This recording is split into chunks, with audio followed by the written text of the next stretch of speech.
Mickey. Yeah. Hey, wait, what are you still doing here? I thought you'd be at the beach by now. Aren't you house sitting for Dr. Sloan? Yeah, I promised Dr. Sloan I'd check on Mrs. Leonard before I go, so. I'll see her. Yeah, but I said I would. Nah, it's okay. Get out of here. Hang out with Jill at the beach all afternoon. Don't think about medical school. Don't think, period. Yeah, thanks, Jill. Speak of the devil. Excuse me?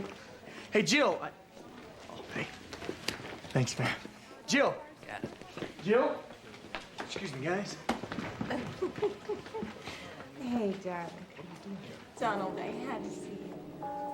I'm gonna miss you so much this weekend. I love you.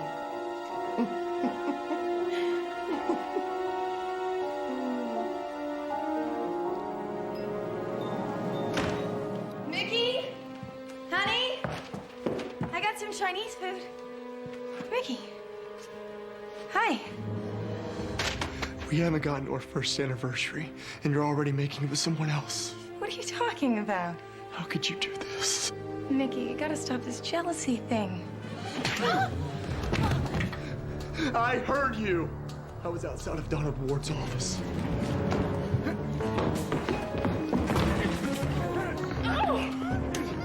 So is he going to Brazil with you? Is this what your research project is for, so You and your lover can be together?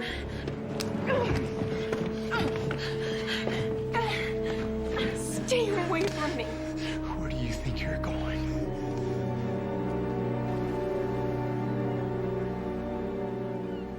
Well, at least the boat didn't sink. You know, between the boat rental, the rods, the reels, the cabin overnight, these fish come to about $500 a piece.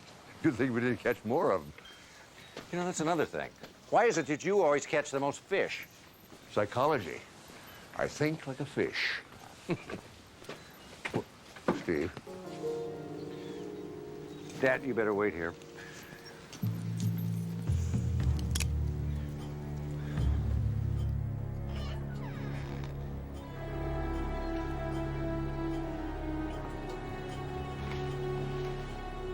Jill? Mickey? Anybody here?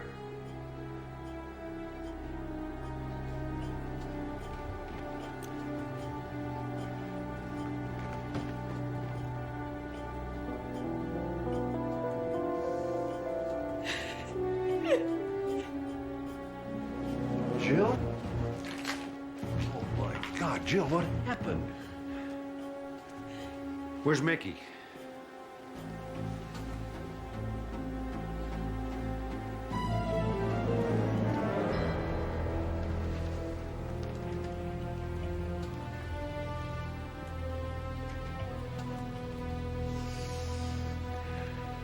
He's dead.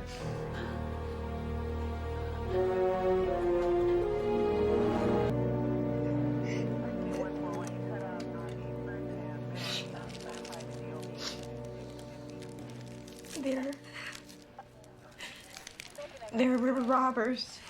2 of them. Can you describe them? You remember what they were wearing?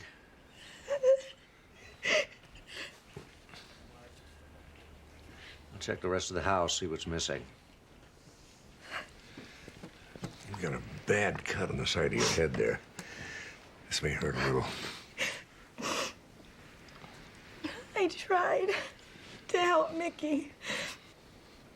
And they were kicking him and hitting him. And when I went to help, this guy in a Halloween mask started beating me up.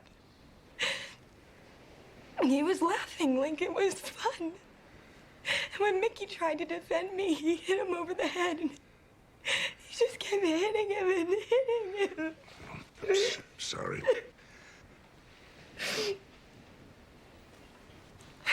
Mickey was so looking forward to this weekend. We had a horrible night from the moment I got here. You came in on the robbery. No, Mickey was angry with me. Mickey? He had this whole romantic night planned, and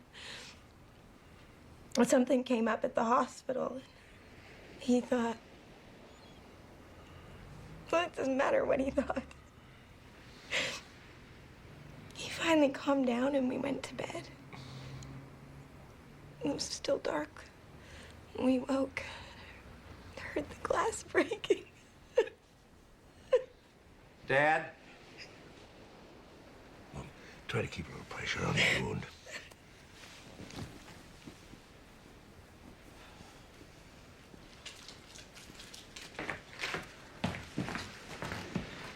The phone lines were cut, but all I found missing so far was a camera, your laptop, and some of your jewelry.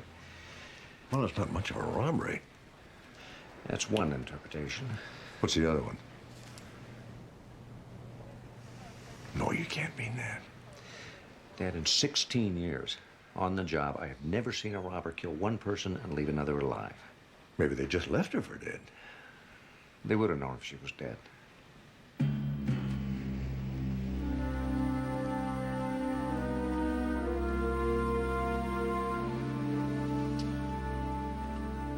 Jill, you're gonna have to try and answer a few questions for me. Now, can you tell me what these robbers looked like?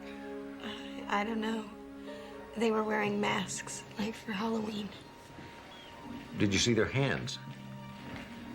No, they were wearing gloves. Were they short, tall? I don't know. I was so scared. It was so crazy. Can you tell me anything about their appearance? I feel like you're interrogating me. Steve, maybe this isn't the time. Just trying to figure out what happened. I told you what happened. They killed my husband and knocked me unconscious. That's what happened.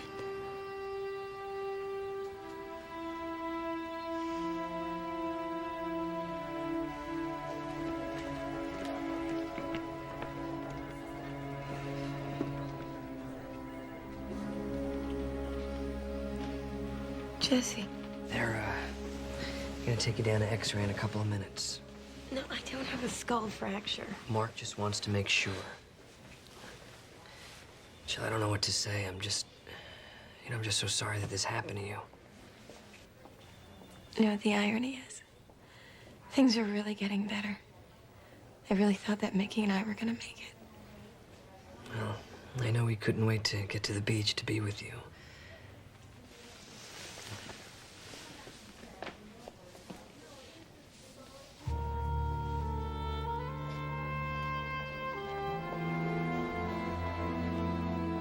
No, I saw him about an hour ago. He was doing rounds. Okay, I'll find him. Never mind. It's okay. We can page him, you know. Yeah, I can do that. Donald, Yeah. I'm glad I ran into you. I'm thinking about canceling the classes today. Why? Because of the boy? Well, yeah, I think the kids are upset. Well, they want to be doctors. They should get over it. I'm doing Mickey's autopsy tonight. Excuse me. Oh, Dr. Ward. Yeah. I can't help but notice something's different about you, and I can't quite put my finger on it. Is the haircut? Oh, the glass. I've never seen you in glasses. Lost one of my contacts. And they become you. Yeah. Thank you. Yeah, you're welcome. Here, these are for you. I think you two should have this moment alone. I'll see you later. See ya. Medical school applications. You promised to read them by Friday. Then it was Monday. The admissions committee meets tomorrow, Mark, at 5. Okay, fine. I'll do them. I've got patients to see this afternoon, but I'll take them back to my office and I will do them. This is it. Well, one hopes.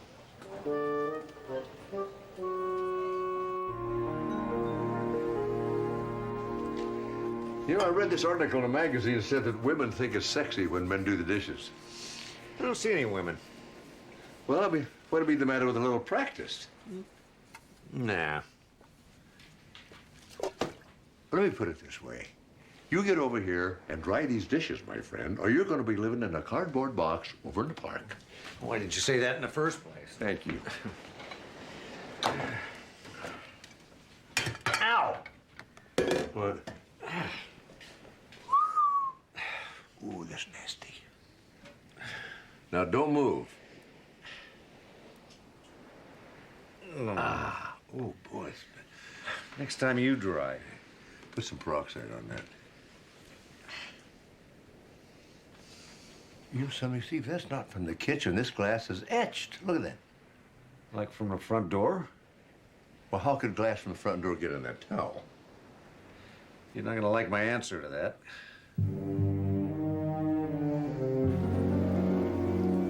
Can I just say this? Jill is a very good friend of mine. I understand that, Jess. But forensics went through that house. They collected every fiber, every fingerprint, even every partial.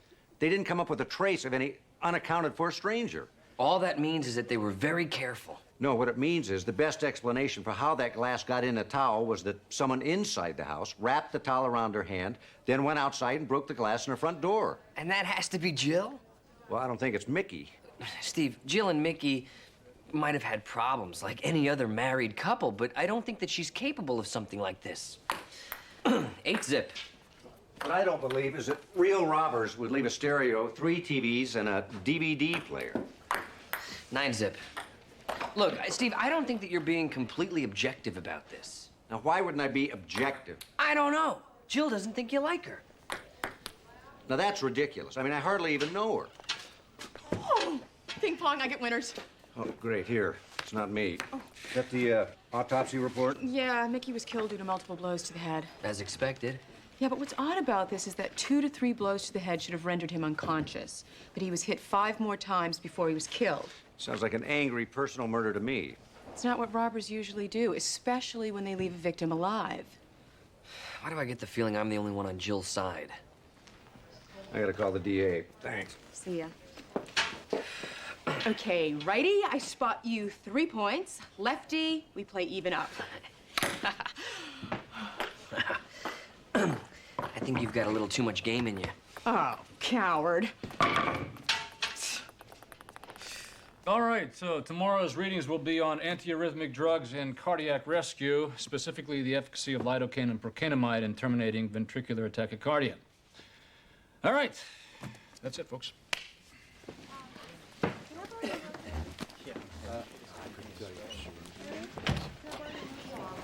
Dr. Ward? Yep. I've missed a couple of classes. I have some questions on the readings. All right.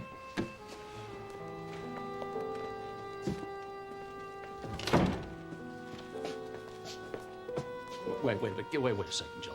Just hold on a second. What? What's the matter? What's been going on with you and Jesse Travis? He was all over you the other day. Donald, he's my friend. He was comforting me. Really? Really?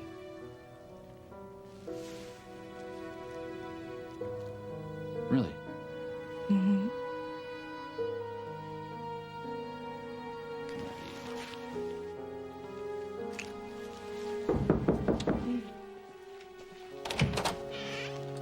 Steve, what can I do for you? Actually, I was looking for her. Jill Hobbing, I'm placing you under arrest for the murder of your husband, Mickey. Boy, that's a little excessive, don't you think? You have the right to remain silent. Anything you say can and will be used against you in a court of law.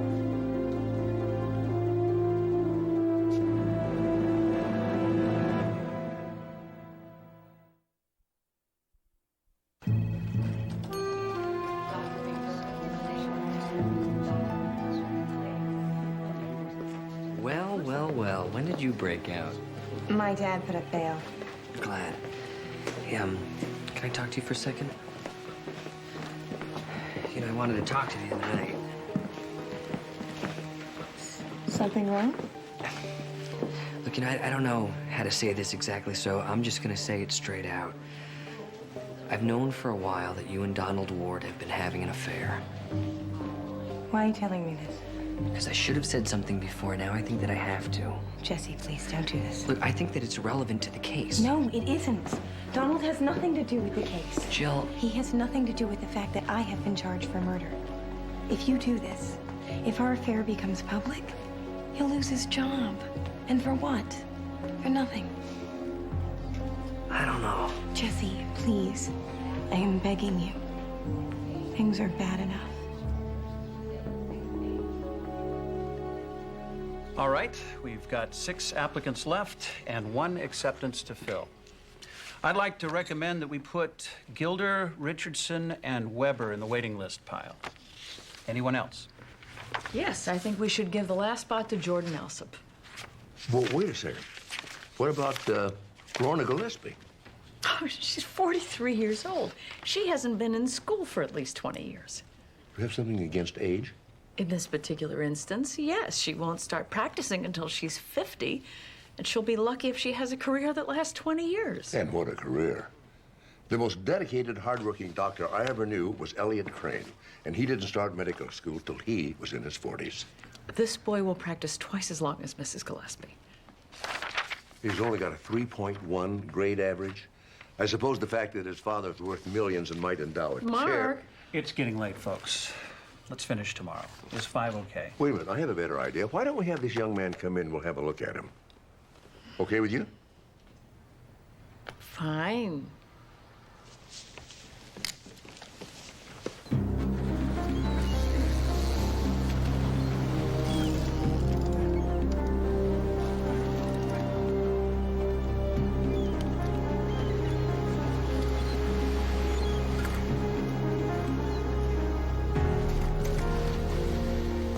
Camera, laptop, jewelry. Yesterday, a fisherman pulled a garbage bag out of the ocean about 100 yards down the beach from our house. All the things we thought were stolen were in that bag. There were no robbers. You killed your husband and threw that stuff in the ocean. That's a lie. Young lady, I've prosecuted hundreds of cases. Trust me when I say this is shaping up as one of my favorites. Then I ask myself, why has this assistant district attorney asked to meet with us? For the record, I'd love to go to trial. But the DA thinks it's such a slam dunk that it's a waste of everybody's time and money. So he has authorized me... No.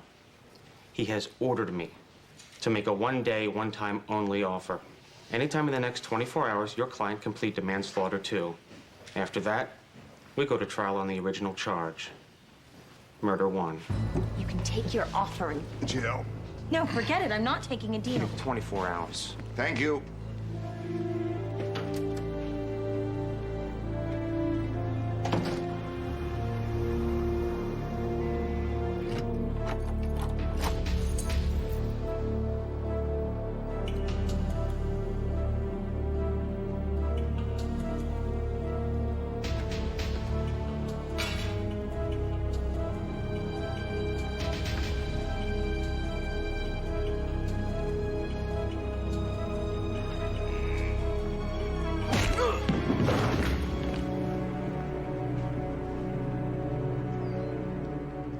Running to Prince. Yeah? You have any idea what they took? Steve, it's a morgue. Would it take a body? No, they didn't take a body, but it looks like all they did was break into Mickey Hoving's property bag. What's strange is that they didn't take anything. Isn't the chain of evidence broken? I mean, that could be a problem at the trial. That's no big deal. We've got so much evidence it doesn't matter. Look, guys, I love you, but if you're not going to help me file, beat it. So you think it was Jill that broke in here? Jill was with her lawyer last night. You already checked? First thing. Well, if it wasn't her, doesn't that suggest that something in Mickey's stuff points the finger at somebody else? Well, yeah, that's possible. You all right, Jess? Something wrong? No, I'm fine.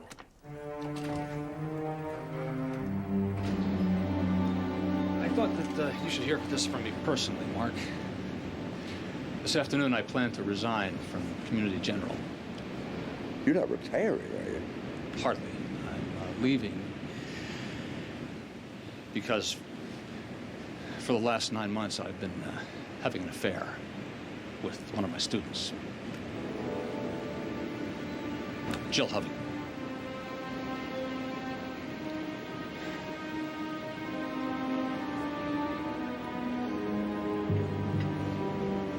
I'll miss working with you, Donald.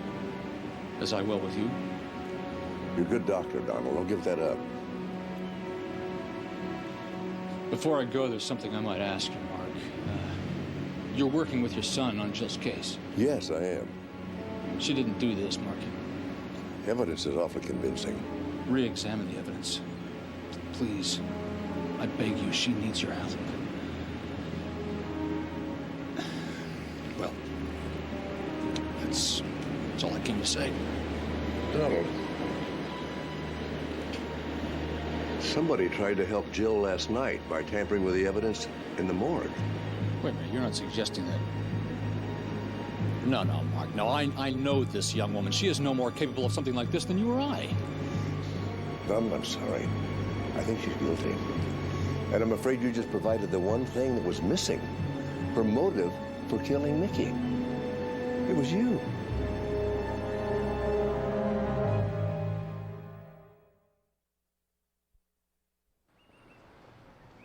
Mrs. Hoving will tell you a harrowing tale.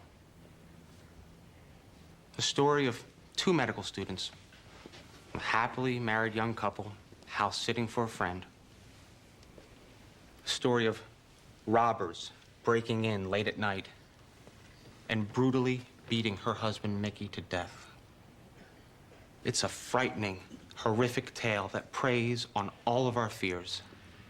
But just to reassure you, in this case, it's a total lie. Not a word of it is true. Mrs. Hoving says the robbers broke in the front door. The police went through the house from top to bottom. Couldn't find a single sign of an intruder. Mrs. Hoving says the robbers killed her husband and knocked her unconscious. And yet, having all the time in the world, all they stole was a camera, a laptop computer, and jewelry. Not much of a haul, would you say? Then you know what these robbers did? Mrs. Hoving would have us believe they put this paltry heist into a garbage bag and threw it into the ocean. And why would they do that? The answer is simple. They didn't. There was no robbery, and there were no robbers. Mrs. Hoving killed her husband and wanted it to look like somebody else had done it.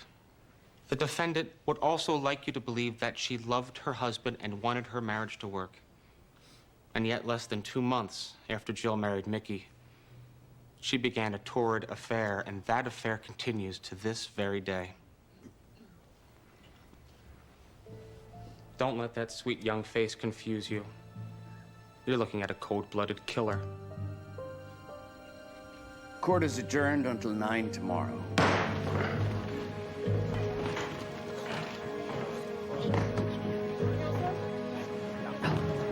Jesse. So what did you say to her? Well, yeah, I try to be supportive. You know, she's a friend. You're supposed to be loyal to friends. Well, what happens when another friend is the arresting officer? How's that work? Not too well. Excuse me a minute, I'll be right back. But you're still mad at me because of Jill. I just don't like the way you treated her. I treated her like any suspect. You took her out of there in handcuffs. Just like I would any other suspect. Just, it's procedure, that's all. You sure? Look, I told you that before, and I meant it. Okay.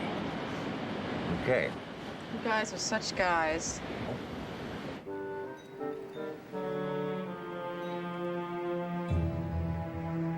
Hey, Steve, come here a minute. All of you.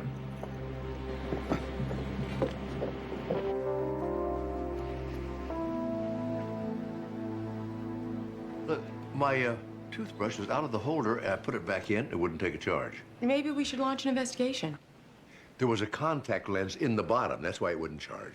And that would be important because... No one in this house wears contacts. So how did the lens get there, and does it have anything to do with Mickey Hoving's death? Thank you, Steve. You know, I know someone who lost a contact lens the other day, right around the time that Mickey died. Who would that be? Dr. Donald Ward.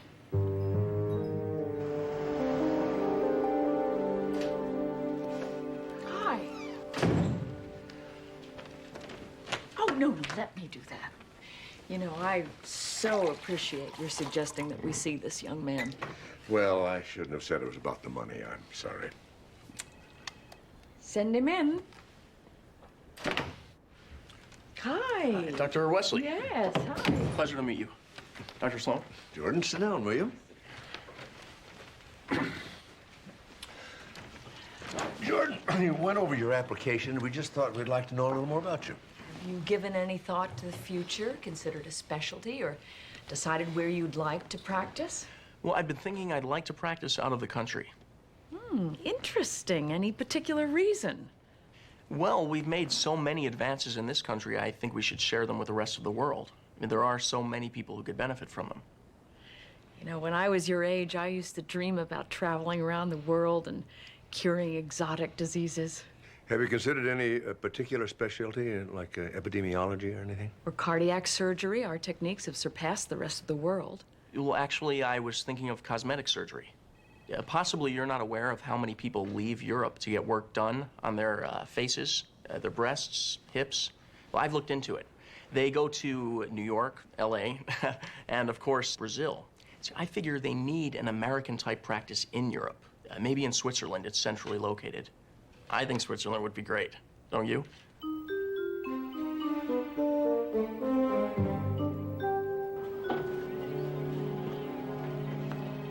Dad?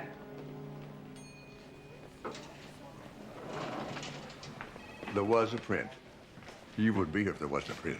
There was one unmistakable print on that lens, and it belongs to Dr. Donald Ward. So he must have been in the house the night Mickey was killed. Maybe. We gotta get a search warrant. Just what we need. Another suspect. Yeah, what we need is the truth.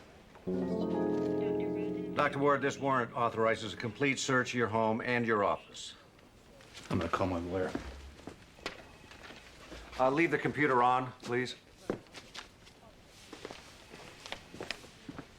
We've already searched your home. Please step aside so we can search your office. Let me tell you something.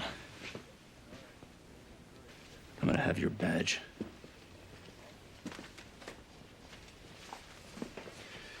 I know your dad sometimes has good hunches, but this is a waste of time.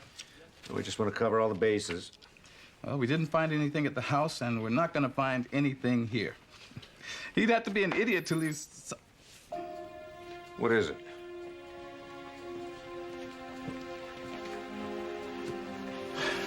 I don't believe it. Dr. Ward, I hand you these printouts of some letters that were found by the police in an email file in your office computer. The top letter is dated February 9th. It was sent to Mickey Hobbing 4 days before his death. I'd like to read a few relevant lines. It says, and I quote, "I know what you did last night. You hit Jill and abused her. If you ever lay a hand on her again, I'll kill you." End quote. Did you write this letter? Sir? Your name's on the bottom. I wrote it. When you wrote it, you were having an affair with Mrs. Hobbing. And in fact, you still are. That is correct. Must have been painful loving this woman, knowing that her husband was beating her up. I'd like to quote from another letter to Mr. Hobbing, dated February 4th. "You are a coward and a bully. Every fiber of my body cries out to beat you within an inch of your life." Mr. McNamara, you've more than made your point. Sorry, Your Honor. Dr. Ward, isn't it true that you lost a contact lens right about the time of this murder? Yes, I lost a contact lens. I'm not sure when. Would it refresh your memory if I told you that you were seen wearing glasses at the hospital the morning that Mickey Hobbing's body was found? That's right. That's exactly right. I lost my contact right around then. I'd like to enter this contact lens as Defense Exhibit K. Sir, this lens was found at the scene of the crime several days after the murder. Do you recognize it? That would be impossible. Yes, I suppose it would. Except your fingerprint was found smack dab in the middle of it. Possibly you can explain how you lost it at the scene of the crime. I don't recall. Let me help. Were you at Mark Sloan's house on the night of the murder? I refuse to answer on the grounds it might incriminate me. Well, let me put it differently, sir. Did you see the victim, Mickey Hoving, on the night he died? I refuse to answer on the grounds it might incriminate me. Why is he taking the fifth? It makes him look guilty. Did you see Jill Hoving on the night her husband died? I refuse to answer on the grounds it might incriminate me. I don't understand why he's doing this. Possibly you can answer this question. It's simple enough. Where were you on the night Mickey Hoving died? I refuse to answer on the grounds it might incriminate me. Thank you, Dr. Ward. No more questions. Apparently, he doesn't care if he looks guilty. He probably figures that once Jill is tried for Mickey's murder, then it will be nearly impossible to convict anyone else of the same crime. Yeah, but the least he could do is lie and make himself look better. Well, he has to make sure he doesn't perjure himself. That's an incredibly dangerous game he's playing. I call Jill Hoving to the stand. Mrs. Hoving, please tell the court what happened the night your husband died. First, I would like to apologize to you and the court. I lied.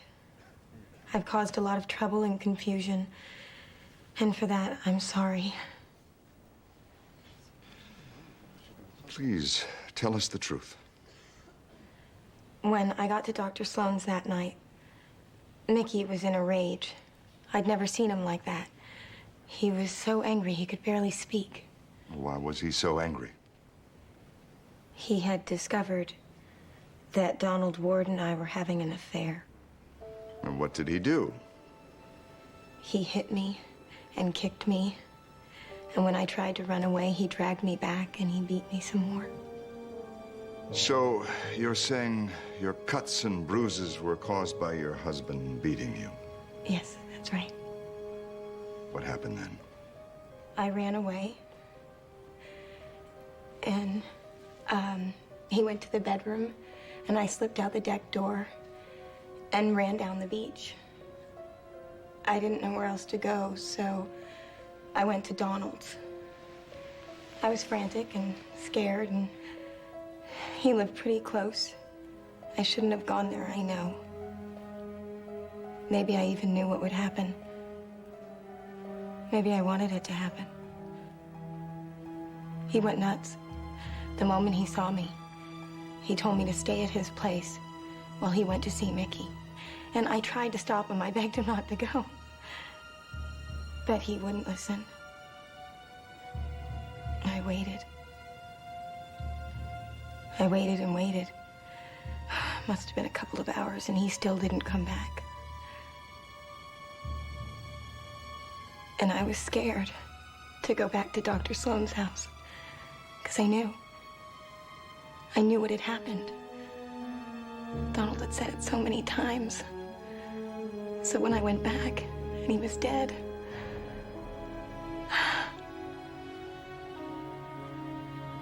I knew that Donald had killed him. And he did it for me. So I had to protect him. So I broke the front door and I made it look like the house had been robbed. I know what I did was wrong. But I did it because I loved Donald. And I didn't know what else to do. I'm sorry.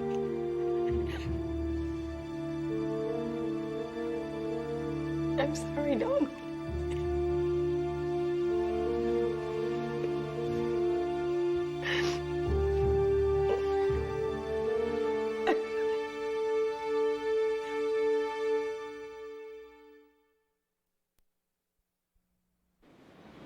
I don't believe it. I would have bet the house Jill killed their husband.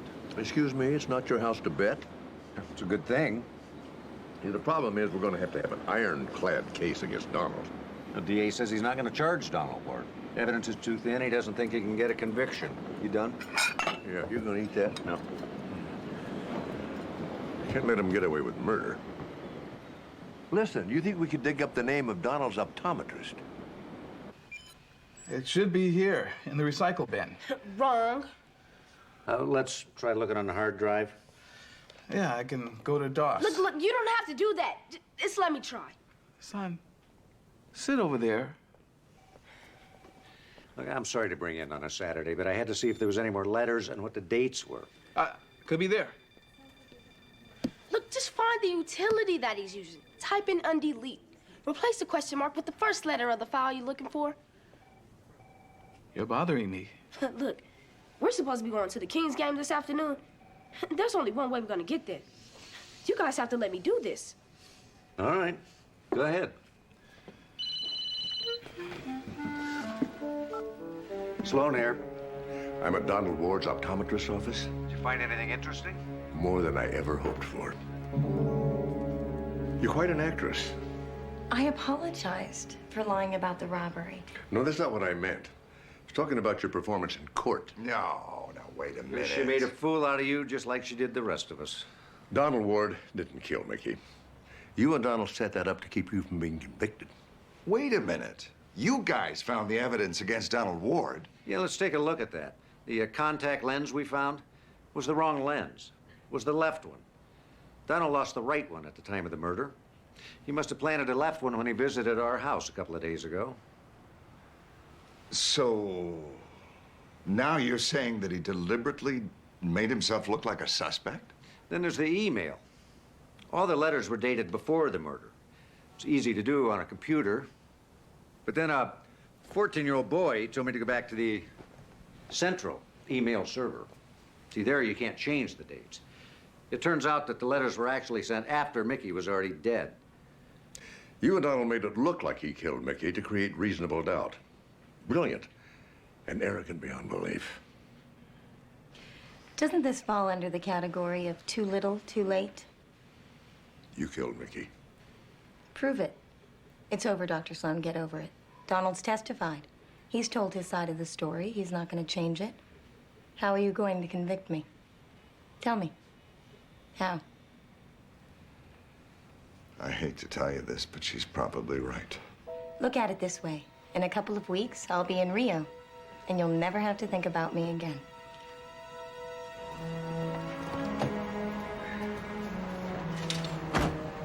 Well, that went nowhere. You know, there's an old fisherman saying, different lures for different fish. I got a couple of good ones left in my tackle box. That's good, Dad. That's really good. You set us up with the lens and the email. Wanted to make sure Jill wasn't convicted. You cop to it now, maybe we can get you a deal. Cop to what? Have I committed a crime? You're an accessory after the fact. Accessory to whom? How can I be an accessory to murder if Jill is found innocent? And if the district attorney calls you as a rebuttal witness? I stick with my story. No matter what? No matter what. Why would you take a risk like that for a girl like Jill? I love her. Oh, Donald, she's 25 years old. What exactly is the point here? Well, I just wonder what a girl like that's doing with someone like you. She loves me. That ever occur to you? Oh, yeah, it did. So, why aren't you going to Rio with her? I have a practice here. I have to be here. The only reason, huh? Yes, of course. Donald, I'm sorry, that's not what I heard. I heard that she was going to Rio with Jesse Travis. Mark, this is beneath you. No, really, he's a friend of mine. He told me he was going to take a couple of weeks off from the hospital, and they were going to leave right after the trial. Let me rephrase this. It's pathetic. You don't believe me? No, I don't. Look, the phone's right there. Why don't you call up the travel agent and see if there's a ticket in Jesse's name? Well, I'm sure that you arranged that, too. You know, let me tell you something, guys. I don't appreciate you setting me up like this. This conversation is over.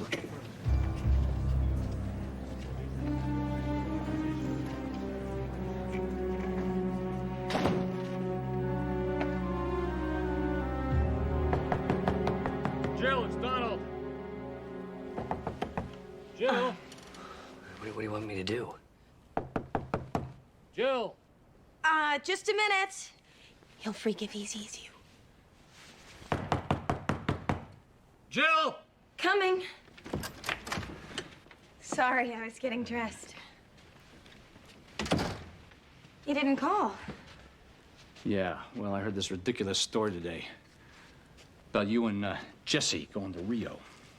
Donald, I told you there's nothing going on between Jesse and me. We're just friends. Oh, yeah, that's all, huh? I swear. Oh, you're upset. That's why you came over. Yeah, well, you know, the idea that you were somebody else is a little difficult. Who told you? Mark Sloan. And you believed him? It's a lie, a setup. He's trying to split us apart. I love you. And I'd like to spend the next couple of hours with you, but I have to be at my lawyer's in 20 minutes. So, let him wait.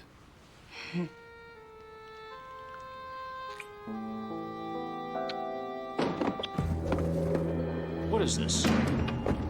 Oh, I hit my head. You are beneath contempt. Look, I can explain. It's all let go of me! Setup, don't you see that? They wanted you to find Jesse here. Look, you can't go. You gotta believe me. Why should I believe you? You cheated on your husband. You cheated on me. No. This is who you are, Jill.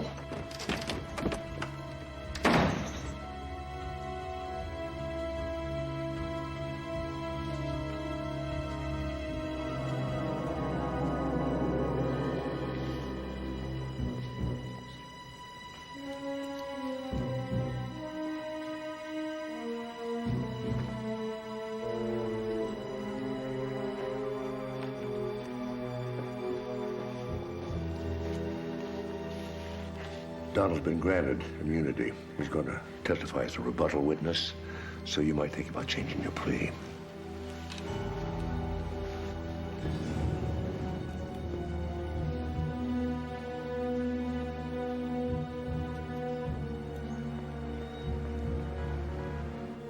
Mr. Lane, you may call your rebuttal witness. Yes, Your Honor. Your Honor, at this time, my client would like to change her plea. Let the record show the defendant is changing her plea. What was that thing you said? If you want to catch a fish, you have to think like a fish.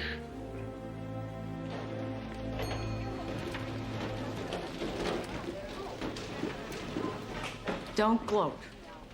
Well, what? Well, you're gonna gloat when I tell you this. No, I won't. I won't gloat, I promise. What is it? Well, you know that student position we had to fill in? Yeah.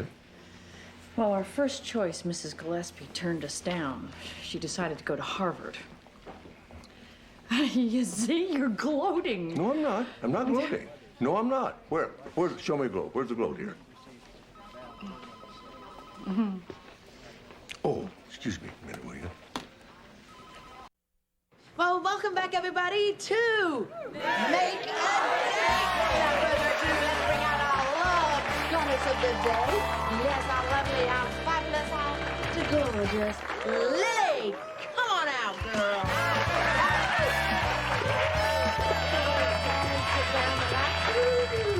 I know this is very nerve-wracking right now, but Lily, my darling, what we're going to do, we're going to ask our eligible public servants around the corner there just a few more questions to see if they're worthy of you. Now, please remember, you don't have to choose any of them.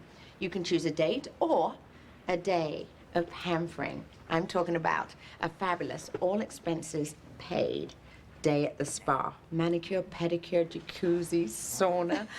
Sounds good to me, but of course, the choice is yours. So, off you go, Lily. Okay, well, I'm a veterinarian, so eligible number 1, if you were a dog, what kind of dog would you be? I would be a Saint Bernard. Because I'm big and strong, and after I rescue you, I'd love to take you out for a drink. Ooh! Woof, woof, big boy. Hey, to have booze will travel. Okay, how about you, number 2? I would be a Weimaraner.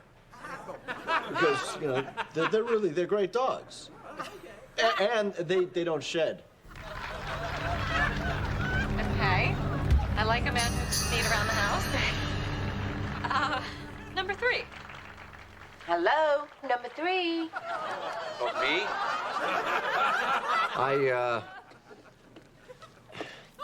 I pass. no. Eligible number 3 is being a bad dog. I'm not a bad dog. I'm not any kind of dog. I like dogs. It's just a ridiculous question. Wow. You won't get a doggy treat if you don't answer the question. Black lab. Sounds good. Why? Because they're smart and loyal. Good answer. Still a stupid question. Well, I can't say I disagree with you there, but why did you come on the show if you didn't want to have to answer silly questions? Yeah, go, Lily. Girl power. Why? Actually, I drew the short straw at the precinct. The captain thought it would be good PR. I guess I'm not supposed to say that either. No, I don't think so. He's blowing it. Yeah, he's a little nervous.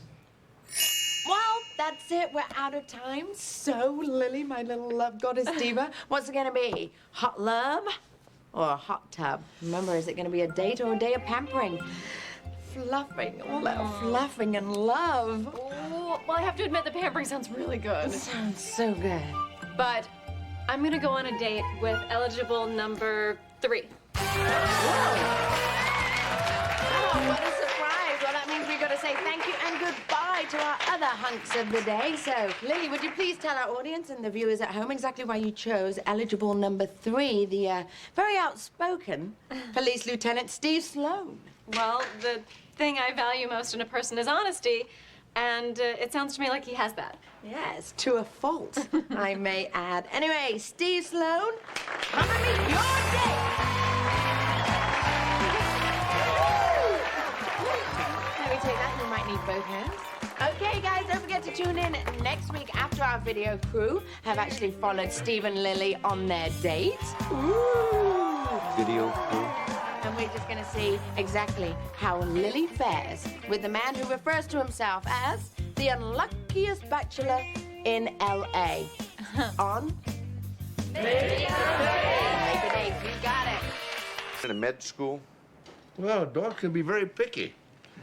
You know, you have to wonder, though, why a girl with that much on the ball would have to go on a television show to get a date. She didn't have to, Dad. I mean, she's new in town and she's adventurous. You know, she likes snowboarding, backpacking, and that other thing, what is it? Spinning. I mean, she's great. Or she's a psycho. Given my dating history, it could go either way.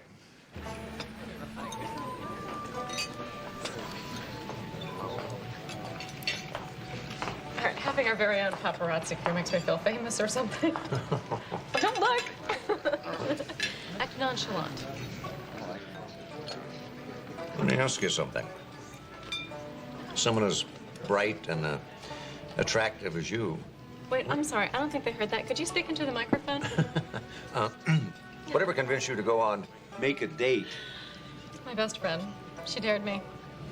You see, I haven't been in LA that long, and although it's a little known fact, most men with pets are married. You're kidding. That can't be true, can it? Do you have any pets? Well, no, but,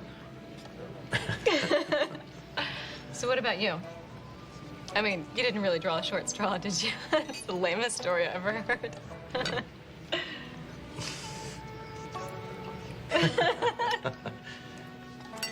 Here's to short straws and best friends. I refuse to answer that on the grounds that it may tend to incriminate me. Oh, come on. Your secret is safe with me and our lurking film crew. What's the worst thing you ever did? Besides, you know, go on TV to get a date. Okay, here it is. When I was 7 years old, I stole a whole box of those snowball cupcakes. The pink ones? I love those. Yeah. After I stole them, I didn't know what to do with them, so I ate them all. Oh, you must have been sick for a week. Nah. No, only for a minute. But eating the evidence, that was very smart. Okay, your turn. Oh, mine is worse. Okay, I was 6. My brother had just chopped all the hair off my Barbie, so it was an accident, really. I just pushed him down the stairs. That's not so bad. He fractured his skull. That's bad. I feel terrible about it to this day. You know, technically, that's a felony assault. Oh, look who's talking, Mr. Grand Theft Cupcakes. Besides, he assaulted my Barbies. And juries tend to be very sympathetic about things like that. Listen, this is kind of embarrassing, but, well, I didn't know if we'd get along or not. So you made another appointment so you'd have an excuse to bail? No, not exactly. I got to go to work. No, sure. But I'd love to take you to dinner. That's okay. I understand. I don't think you do.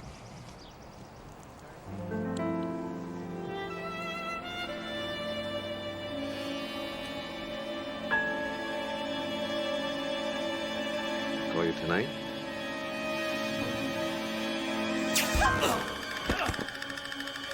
Get out. You can fire again. Are you all right? Dude, you're like shot. Yeah, thanks for clearing that up. You think you could call 911? Totally. Not a problem. Hey, do you mind? Steve, what happened to you? I thought you were out on your big date. Yeah, I was. I kind of got shot. Whoa, you gotta sit down. She shot you? No. I don't believe this. First you date that woman who turns out to be a cop killer. Jesse. And then you started seeing that woman, the FBI agent who took another assignment just when things were getting good. Hey, whoa, you gotta sit down. Jesse, it's just a scratch. And then you fell in love with that married woman, Maeve. Remember her? Married Yeah, Maeve. I remember. And now this. Steve, you are the unluckiest bachelor in L.A. So, Jesse, just give me the antibiotics or do whatever it is you're gonna do to me, will you? Until you sit still, mister. Trauma 3. Look, it's just a scratch. I don't need an operating room. His date shot him. I'm gonna shoot you in a minute.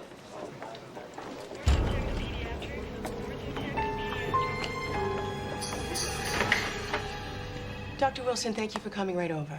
I'm stacked up on rounds. Is this important? Yes, I was just finishing up my autopsy report on your patient who died during surgery. Oh, yes. The gallbladder. Levine, Arthur. Yeah. I'm wondering, you went straight for the open procedure. Yes? Why not the laparoscopic? I haven't seen this procedure used in years. No one uses it as a first option. I do. I learned the old technique. I've never been comfortable with a new one. As overweight as Levine was, it was impossible to use the scope. I had to open him up. I see. Is there a problem with the family? No. The hospital? No. Is someone threatening me with a malpractice suit? Dr. Wilson, I simply need to account for it in my report. That's all. I'm the doctor. I use the procedure I do best. Anything else? No. Thanks for dinner. That was wonderful. Ooh. Oh, sorry. Sorry, I forgot. It's all right. You know, for future reference, you don't have to hire someone to shoot me to keep me from going to work. You know, I could always call in with the flu. I am willing to go to any length to get that second date. You know, I hope you don't think that you're in danger of getting shot every time you go out with me. I'm the adventurous type.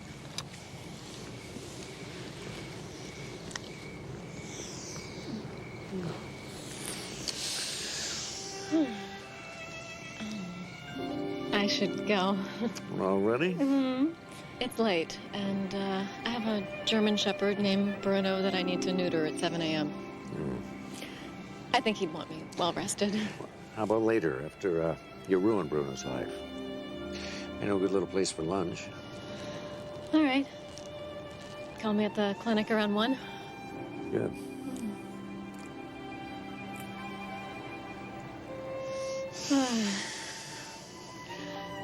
I have to go. Who's stopping you? Oh, some cop who's out to get me. You got that right.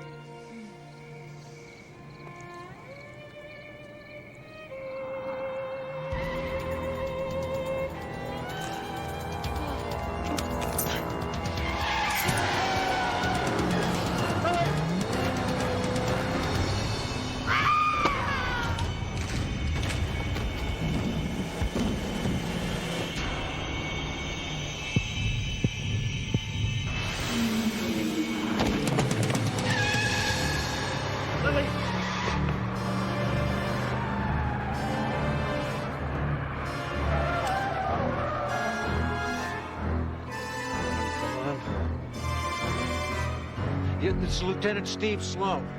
I've got a hit-and-run victim at the corner of 26 and Woodley. I need an ambulance, fast. Please, hurry. Please, hurry.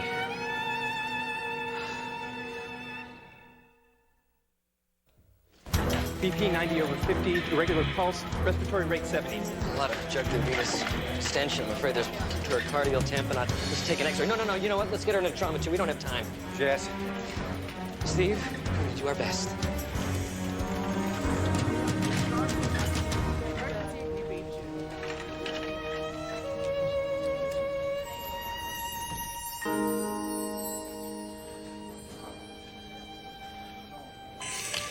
Meds in. Pressure's coming back up, 100 over 60. Thank God. Okay, let's set up for a transesophageal echo. We're gonna need another large bore IV. She's in VFib. Paddles, let's go. Hurry. 200. 200 is charged. Here you go. Here's some gel. Clear. Clear. Still defibbing. Okay, let's go again. Okay, 260. Clear. Clear. Try again. Let's bring it up to 300. No change. Yes, doctor. 300 joules. It's Clear. charged. Clear. Damn, come on, Lily. Again. I can't grab it. 300. Clear. Clear. Again. Dr. Travis. Look, I said clear.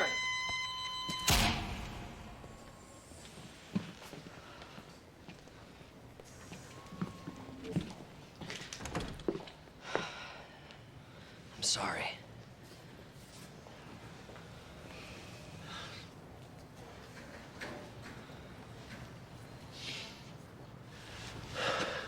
Steve.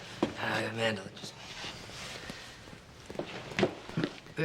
They said that you were in surgery with a patient named Lily Wilson. Yeah. Well, it can't be her. She lives in Connecticut. It's got to be another Lily Wilson, huh? Frederick, what are you talking about? My sister's name is Lily.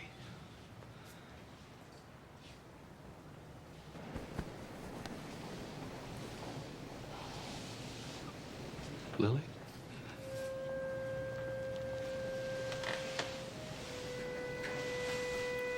Oh, Lily.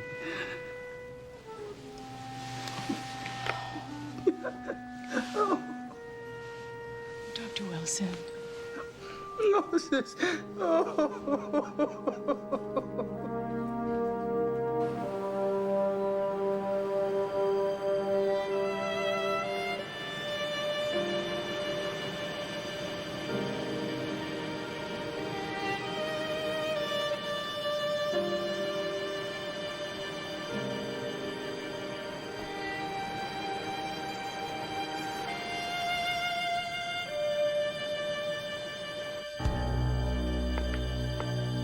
Frederick? They told me you were in here. I'm so sorry to hear about your sister. Look, we're covered here. Why don't you go home? You've been here all night. No, I don't want to go home. At least here I can, I have things to do. I can feel useful.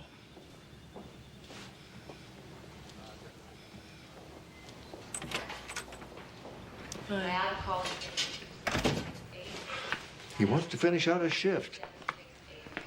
Sometimes it's better for people to just keep going. How is Steve? Well, he left early this morning. He really hasn't spoken about it. Did you know Frederick had a sister? Not until last night. Mark? I could be overthinking this, but doesn't it seem a little odd to you? Frederick Wilson's sister, he's never talked to anybody about her. She's in Los Angeles, on television, dating Steve. And he doesn't even know she's here? Yeah, he mentioned that yesterday. He said that they had had a falling out, and that she had drug problems, and that he hadn't heard from her since he moved to Los Angeles. What are you thinking? I don't know. Nothing, I guess. Just seems like a lot of coincidence to me. You know, there is something else I wanted to talk to you about. It's a little weird given everything that's happened, but Frederick's been acting strange lately. For instance, yesterday I asked him to answer some questions regarding an autopsy I was performing on one of his patients. And he got really defensive and asked me if I was accusing him of malpractice. What was the problem? Well, his patient died during a routine gallbladder surgery. I was just curious to find out why he used the open procedure versus the scope. He told me that he had learned the open procedure first and wasn't willing to change. Seems kind of odd that he hasn't learned the new procedure, though. That's what I thought.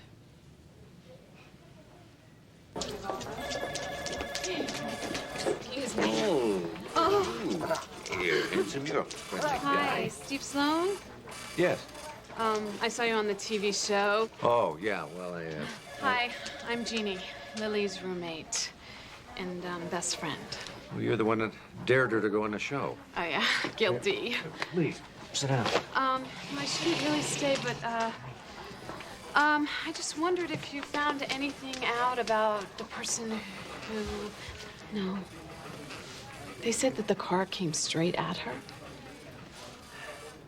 Can you think of anyone that might have wanted to scare or hurt Lily? No. I mean, Lily was my best friend. In some ways, I felt like I knew everything that there was to know about her. But sometimes I felt like I just didn't know her at all. I mean, there were things about her past that she just wouldn't talk about. I found this in her office. Tyler, private investigations. Yeah, sounds like one of those Raymond Chandler types, doesn't it? You know, the kind that keeps the fifth of scotch on his desk. I'm looking for Lou Tyler. I'm Lieutenant Steve Sloan. I'm Lou. So much for a fifth of scotch in a desk drawer. That's exactly why I shortened it from Louise to Lou. Sit, please.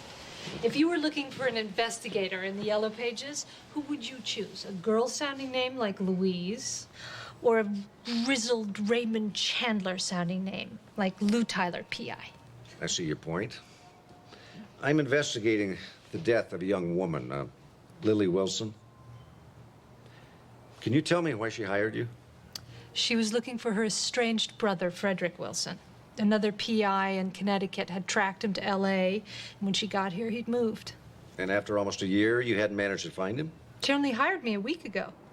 Why would she wait so long? Maybe she thought she could find him herself. She didn't know how hard it can be to track someone in this town who doesn't want to be found. Well, I don't think he was hiding from her. He's a doctor at Community General. Well, if I'd known he was a doctor, I could have found him in 15 minutes. He was on duty the night they brought her in. Oh, poor guy. What a shame.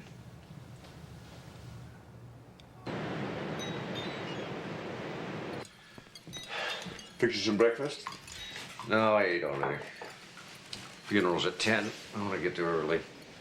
Yeah, I told Amanda and Jesse I'd pick him up.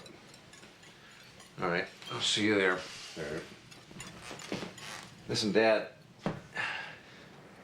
After the funeral, you think we could talk?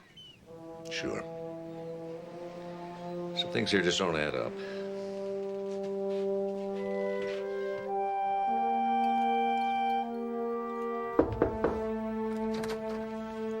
Mark. Mind if I come in? Oh, sure. Do you want something? Like a drink or something? No, no, thanks. I hope you don't mind my coming by, Frederick. You weren't at the funeral. We got a little worried about you. I couldn't decide what to wear. Yeah. I stood there in front of my closet, looking at my suits, all pressed, hanging neatly, and I couldn't go. I couldn't go.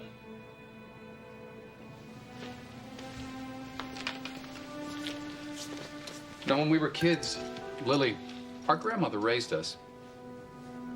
Well, she took us in. I guess you'd have to say we raised ourselves. I watched after her like she was mine.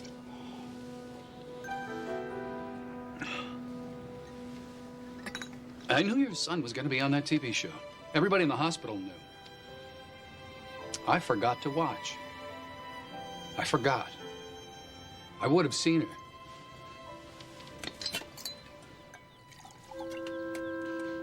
I let her down. How could I go and see her today when I let her down? How's Steve? The gunshot wound. Oh, more of a scratch than the wound, really. Are they any closer to finding the guy who was trying to kill her? Well, I wanted to talk to you about that, Frederick. The police have about decided that whoever shot Steve was actually trying to kill Lily. Drugs. Damn it. Amanda said you mentioned something about a problem. Problem? No, she didn't have a problem. She was just throwing her whole life into the gutter. But hey, no problem. I wasn't about to stick around and watch. I told her I would do anything for her. Rehab, therapy, anything. But she was just so completely in denial. Is that why you came to California? You think that's harsh? I wasn't there, Frederick. So, she comes out here to find me and brings her drug problems along with her, huh? Yeah, I suppose that's possible. Well, listen, call me if you need anything, all right? No, but thank you for stopping by. Oh, there is one possible piece of good news. The camera crew said they saw a white convertible pulling away quickly from the Japanese garden. They track it down? No, couldn't get the license plate number. Well, how many white convertibles could there be in L.A.? 10,000? 15? Couldn't even guess. One of which, of course, is mine. Oh, yeah, that's right. I don't have an alibi. Not for the shooting, not for the hit and run. Well, I thought you were probably at the hospital. But there'd be no way to account for every hour. Yeah, I guess not. You're a good surgeon, Frederick. You're highly respected in the medical profession. I mean, that means at least as much as a white convertible. Well, better go. Call me if I can do anything. Oh, Amanda mentioned something about a gallbladder procedure you did. What? I was just curious. Why did you decide against the laparoscopy?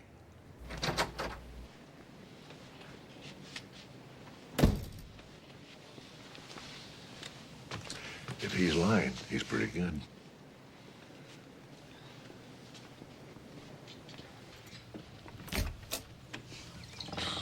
That was adorable.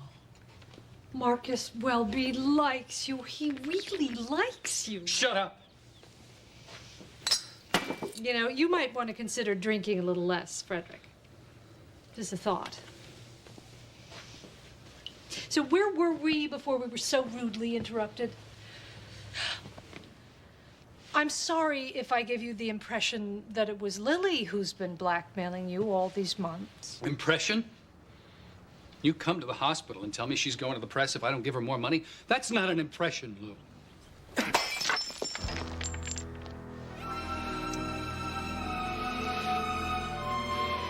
You really shouldn't let yourself get all worked up. I'm not interested in exposing you. I don't want justice. I'm only interested in money.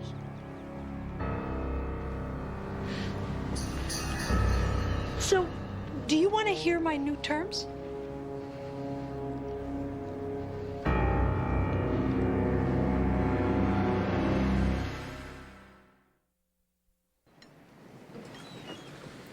When I asked him why he didn't use the laparoscope, he said that his mentor in medical school, Dr. Arneberg, had taught him the open gallbladder, and it was good enough for Arneberg. He said it's good enough for me. That makes sense. Wait a minute, Tom Arneberg? Yes. I think he published a textbook on general surgery. Right, which recommended the laparoscope for gallbladder surgery. So the guy's a little quirky. Likes to do things his own way. What does that got to do with anything? Quirky? The guy lied. Steve, you didn't see him identify Lily. The guy was devastated. Okay. Frederick Wilson is devastated by his sister's death. What does he do in his grief? He starts spinning a tale of her years of drug abuse. She doesn't seem like a drug addict to me. Well, Steve, I'm sorry, but you knew the girl for like a sum total of 2 days. I mean, I hate to remind you, but you don't have the best judgment when it comes to women. Can I have this all? What did the toxicology report say? Clean, no drugs in her system, and no liver damage. Well, not every addict has liver damage. Garlic salt? Blood pressure. You know, the problem is you don't have motive. They fought. Big deal. You and I fight. Doesn't mean that I'm gonna kill you. Can I have that salt again? You cooked the chicken, right? Uh-huh. Why didn't you prepare it the way you wanted it to be? Well, because people shouldn't eat salt. It's bad for you. You know, I have to admit, I have not a clue as to what the motive could be. He doesn't have an alibi for the shooting or the hit and run. Oh, well, there you go. No alibi. Hang him. Jesse, what's the matter with you? You act like we're trying to string up Albert Schweitzer or something. Well, you know what? Frederick Wilson may not be Albert Schweitzer, but he is a good doctor. Look, I just feel personally grateful to the guy, okay? No, that's not okay. Look, Jesse, you want to give this guy a pass on murder one. I'd like a little more than I feel personally grateful. Okay, look, I was in the ER, and I was pretty green. I was doing a very tricky procedure, and the patient started to go south. Well, Frederick comes in and just turned it around. And it's not because I was doing anything wrong. It's just he was better than I was. And he didn't rub my face in it. He saved that patient's life, and he wasn't arrogant about it. You know, I respect him for that. Well, I respect that too, Jesse, but you know, people can have a lot of contradictions. I read an article about a hitman who liked to take in stray cats.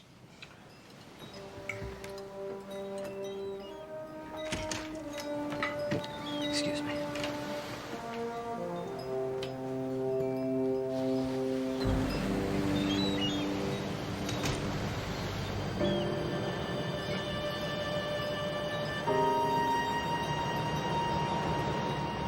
You didn't like my chicken? It's too salty.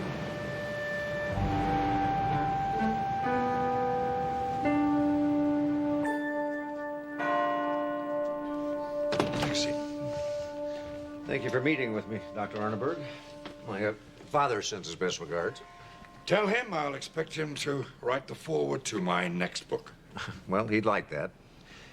I wanted to ask you about a student you had years ago. Oh, well, now, I think you may have made a long, albeit picturesque journey for nothing. I like to forget my students as soon as possible. His name is Frederick Wilson. Oh, well, now, you made a liar out of me. Frederick is one of my favorite students. I like to think that I was a mentor to him. That's what he said. He did? Frederick's in L.A.? Yes. Oh, well, I thought he was somewhere back east. Oh, well, California is blessed for having him on this side of the continent. You, seem to think very highly of him. Oh, indeed I do. I always knew he'd make a fine surgeon. He was a wonderful student, straight A's. But more than that, he had the soul of a surgeon. I'm not sure I know what that is. Well, who can define it, really? You see it, or you don't. Well, I just wanted to get a personal reference on him. I appreciate your time. Happy to be of help. You know, when they tried to throw Frederick out, I fought like hell for him, and I'm glad I did. They tried to throw Wilson out of medical school? Oh, yes. Why? He ran out of money. But Emily, my wonderful secretary, found a scholarship that had gone unawarded, which was specifically designated for minority students. Minority? Well, since he's African-American. So I called the real Dr. Frederick Wilson. He doesn't know anything about this. Well, if Frederick's smart enough to impersonate a surgeon, getting fake papers in somebody else's license would be no problem at all. Oh, Nancy, have you seen Dr. Wilson? Trauma 1, gunshot wound. Listen, call security, have them wait outside Trauma 1. Now. Sure, Dr. Sloan. Steve, he's in the middle of a code yellow right now. I have to stop him. Hey, Dad, I'll get there as fast as I can. Don't let him get away. Oh, so what do I owe this honor? Doctor, I have to ask you to step aside. Security's waiting out in the hall. And why is that? Problem with your medical license. The other day you said I was a good surgeon, but a piece of paper changes your opinion? How good you are doesn't alter the fact that you can't practice medicine without a license. If I walk away before I insert this chest tube, this man will die. All right. You finish. Connect it to the thorax.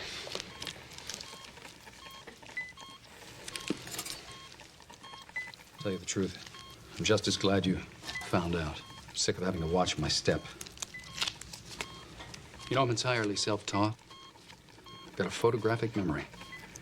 Listen to the chest, see if his lung is inflated. I saved exactly 84 people in the time I would have wasted in medical school. I kept track. Other doctors could have treated those 84 people. Yeah, odds are those other doctors wouldn't have been as good as I am because most other doctors aren't. I can prove that statistically. I've got a bleeder here. I need another clamp. Wasn't easy convincing the license board to send me another man's license, but if you're clever enough and persistent enough... And lucky enough. Luck had nothing to do with it. Oh, another bleeder. Flip. Get a clamp. You got it?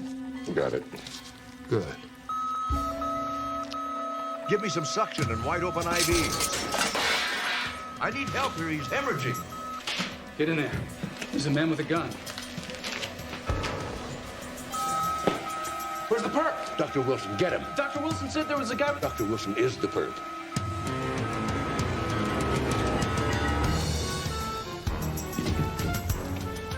Couldn't hold him. Just Sloan here. Put out an APB on Frederick Wilson. Alert the airports and the Border Patrol. Right, thanks. I'm gonna go over to his place. You wanna come? No, we just got his patient stabilized. I have to make sure he's all right. I see him.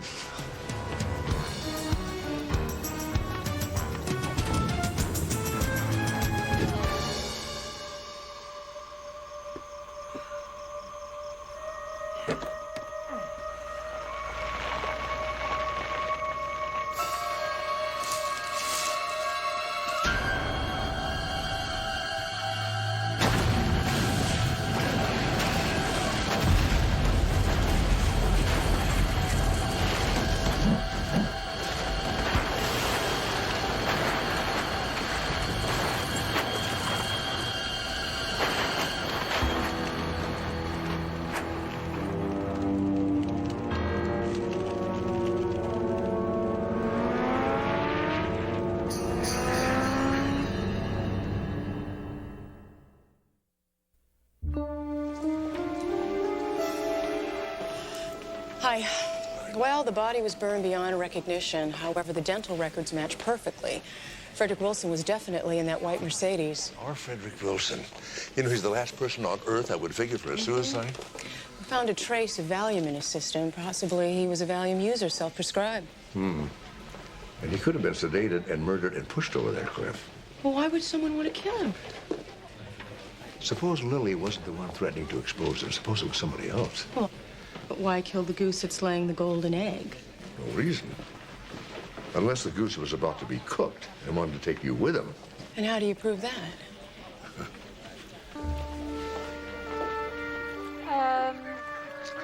Double espresso ristretto with a sliver of lemon, please. Okay, ristretto, due. And how about you, sir? A cup of coffee. Sorry? Coffee, a couple of sugars. In a cup? I'll bring it to you. Come on. I think I hurt his feelings. Thanks a lot for coming to meet me. Oh, listen, it's my pleasure. Thanks for coming all the way out here. I want to help in any way I can. You know, they're investigating Frederick's death as a murder, not a suicide. Really? Do they have any suspects? No, not so far. One eyewitness, some guy on a motorcycle, said he saw a blonde woman standing where the white convertible went over the cliff. That's interesting. Speaking as one of the 3 million slightly enhanced blondes in L.A., I gotta tell you, that's not a lot to go on. That's right. You know, they discovered something kind of disturbing about Frederick. He wasn't really a doctor. And why did you want to see me? Well, the police have discovered that Frederick made a substantial withdrawal from his bank, almost $250,000. Okay, ristretto for the lady and coffee, 2 sugars. The blade looks great. Yeah, thanks. You know, I never understood why coffee got so fancy all of a sudden. You were saying something about $1 million? Oh, yeah, there was something else. There were some previous withdrawals made over a period of about 8 months. You know, nothing really big, but still substantial. What's your professional take on that? Blackmail. Yeah, that's what I thought, too. I don't suppose too many people knew about his secret, did they? His sister would have known. Yeah, possibly. And then, of course, a private investigator might know, too. She only hired me a week ago. That's right, you told me that. Maybe then you can explain this surveillance tape to me. This was taken in the emergency room at Community General Hospital about a week before the first attempt on Lily's life. You were there for about 5 minutes. Oh, yeah. I went for a hike and ran into some poison oak. I figured I'd go get a shot of cortisone at the ER, but they were jammed with flu patients. And they told us, if you don't have a knife or gunshot wound, go home and come back later. So I figured I'd go home and tough it out with the calamine and oatmeal poultices. How did it heal up? Not a single scar. Now, my guess is that that guy sitting on the bench over there, staring at me, is either A, desperately in love with me, or B, your motorcyclist / eyewitness. And I assume that he hasn't been able to positively ID me, or I would have been arrested by your handsome son sitting next to him. Pretty fair assumption. So, since I'm not under arrest and I've finished my overpriced fancy coffee, I trust you won't mind if I get on with my day. I'm sorry I couldn't have been more help to you.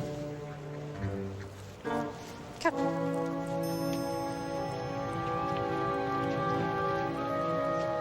I can't tell. Sorry.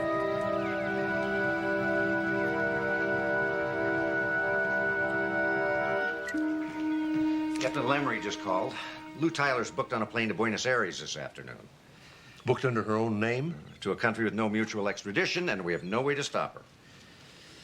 You know, she's got that $250,000 on her. They'll search her, but of course she's way too smart for that. Well, you know, she's also too smart to let everybody know she's going to be on that plane. Maybe the reservation's a decoy.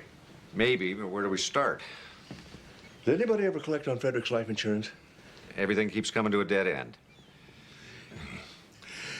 You know, if Lou killed Frederick, she's getting away with it. With Frederick dead, we have no way of knowing if he killed Lily. Hello? Steve, you were right. Hey, how you doing? I'm from ITL. I'm here to pick up a body. Steve, can you hold on a second? Yeah. Say, Frederick Wilson. The casket's out back. May I see the paperwork? Huh? Oh, yeah, here you go. Somebody filed next to kin. This is being shipped out of Van Nuys. Steve, are you still there?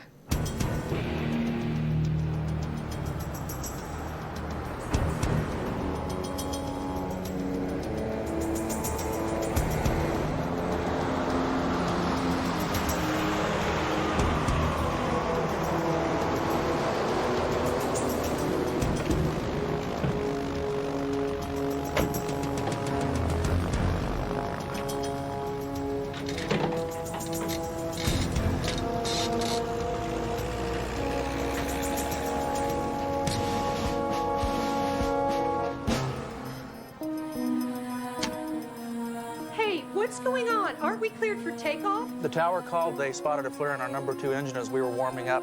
It shouldn't be a problem. They're going to send a couple mechanics to check it out.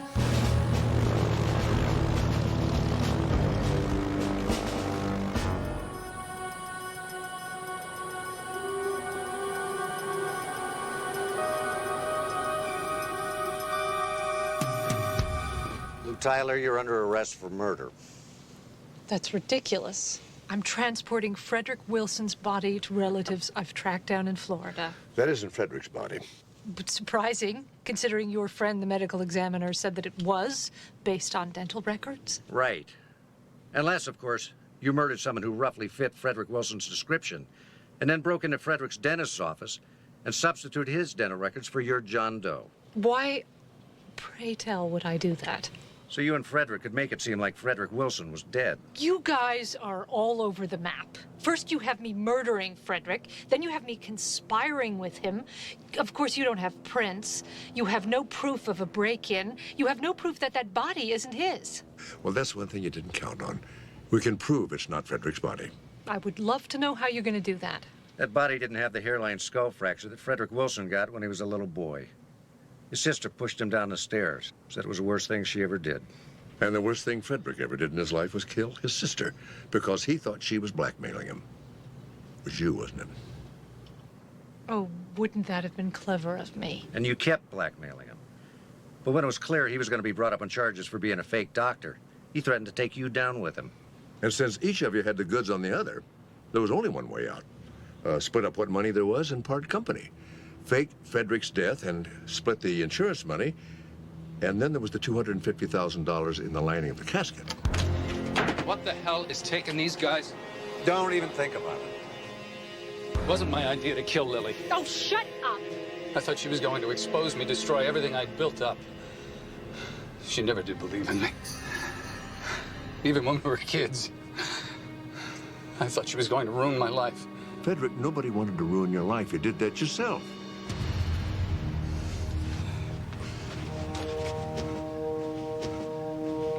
Shall we?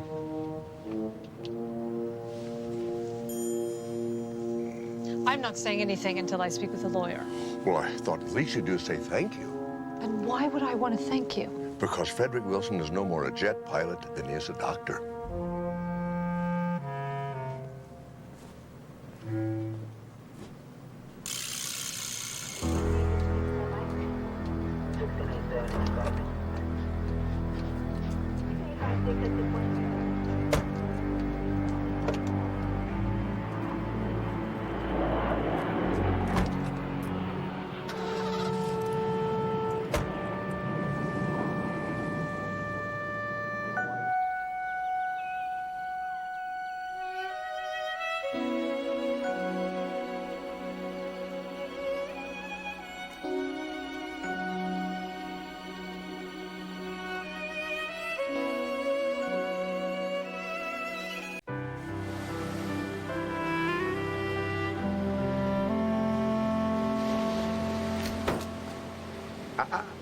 Can't go out and play till we do our homework.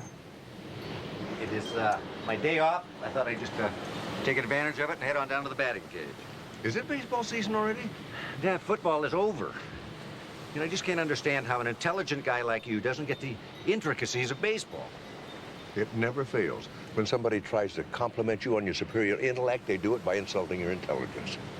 Dad, you just never gave baseball a chance. It is so interesting. For CPAs and statisticians. What, are you kidding? It is non-stop strategy.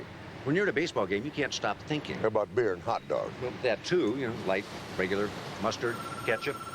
I'll get that.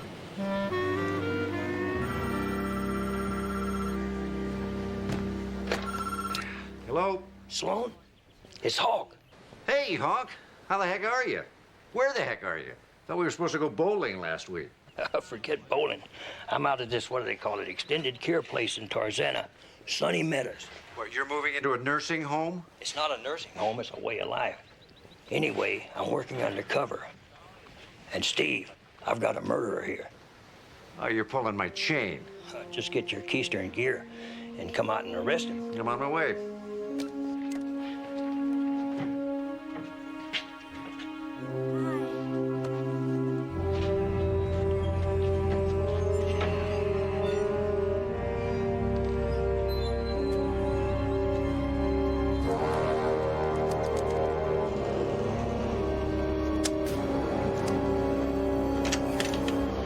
Ever since he pulled the pin, Hawk's been trying to crack cold cases. Had any luck? He claims he's cracked a murder case. Needs me to make the arrest. Feel free to use my bat if you want to go on down to the cage. Thank you. See ya. Say hello to old Hawk. All right.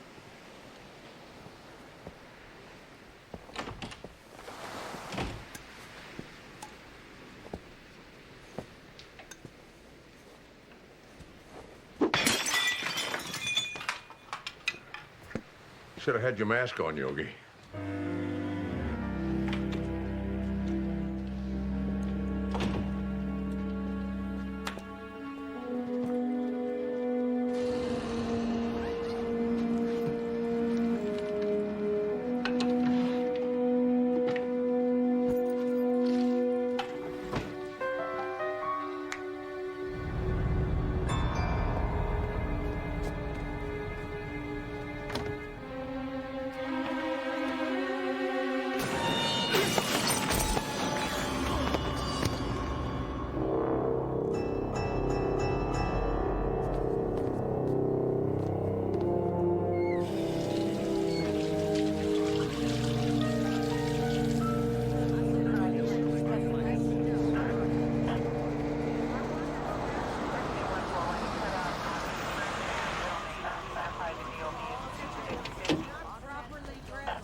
please, if you could give us some space, people. We're coming out. We're coming out in a minute. Here, just please clear the way. You don't want to get your toes run over.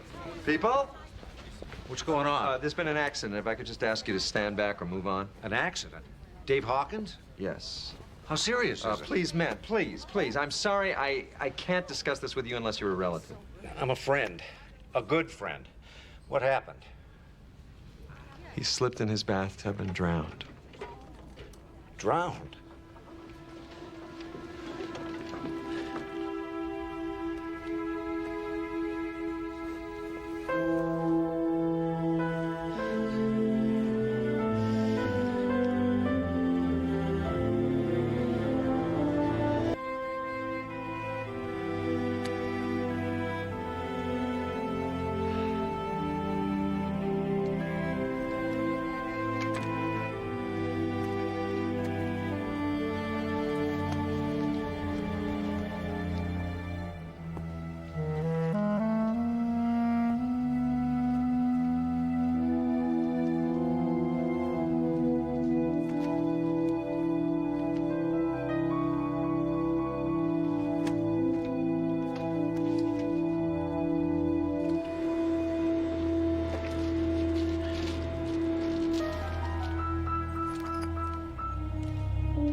Looks like a piece of ceramic, maybe from a broken vase. And there was one in Mr. Hawkins' room? Well, every room has one. I'm afraid there's not one in his room, Miss Hickman. Your point, Lieutenant? May have been used as a weapon. Oh, so now you're saying Mr. Hawkins was murdered? It's a possibility. Why am I not surprised? All anybody has to do is say old people's home, and immediately everybody assumes the worst. Every time you turn around, some busybody is doing an expose. I'm a detective, not a reporter. Well, you know what? I guarantee you, Detective, that if Mr. Hawkins had lived at home and slipped in his own tub, you wouldn't be snooping around for pieces of a vase that might have been broken weeks ago. Miss Hickman, I can assure you that is not the case. This is a retirement home. Our residents are elderly, and they die with some regularity. Now, that's sad, but it's a fact of life. He knew I was on my way to see him. And you were inconvenienced. Well, work in my business for a while, Lieutenant, and you'll find that death is a lot like the Jehovah's Witnesses. Always showing up at the most inconvenient times. I'd like to speak to some of the other residents. Well, I suppose I can't prevent it, but would you remember that our guests are easily upset? In fact, I think I'll have our administrator, Mr. Zenick, escort you. By the way, are those, by chance, the property of the deceased? Afraid not. As a matter of fact, they're property of the LAPD. We have very good lawyers, Lieutenant, so give me the slightest reason and I'll sick the little devils on you.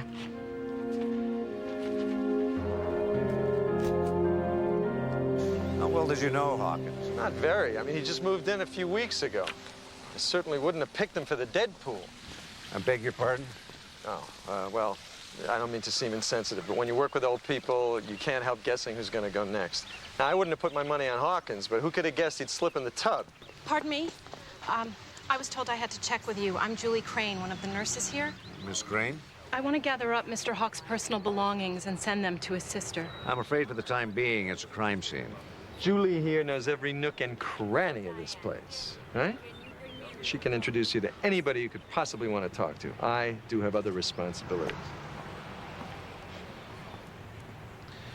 How well did you know Mr. Hawkins? I knew he was an ex-policeman. I knew he was widowed.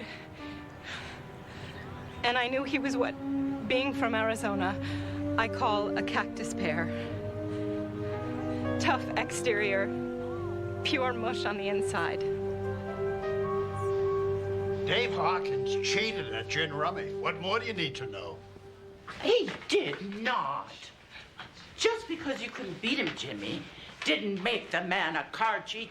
Didn't even make him particularly a good player. Do you suspect foul play? Why, do you have reason to believe he was a victim of foul play? Of course not. For crying out loud, why would anybody go to the bother of knocking off one of us? Wait a week or so and the Grim Reaper will handle it. No muss, no fuss. Have you come up with a motive? Motive, schmotive. Estelle here thinks she's a regular Mrs. Maple, like in those mysteries she has in that gadget of hers. Her name is Miss Marple, Mr. Smarty Pants. I have almost all the Agatha Christies right here in my little e-book. If you ever want any, you're very welcome to read them. A big waste of time, if you ask me. You know, maybe if you had read more mysteries along the way, you might have honed more skills in logic. I was a football coach, woman. There's nothing more logical than football. There's more to life than football, Jimmy. But there's nothing more important. Oh, Jimmy. Jimmy was a coach, a football coach, for 38 years. Who knew Hawkins the best? Oh, it got to be Bud Ellison. You're right. Did Hawk ever discuss his police work with you? No, we didn't talk shop. He pretty much stuck to sports and women. Did he have any enemies you're aware of? Not that I can think of. He cheated at cards.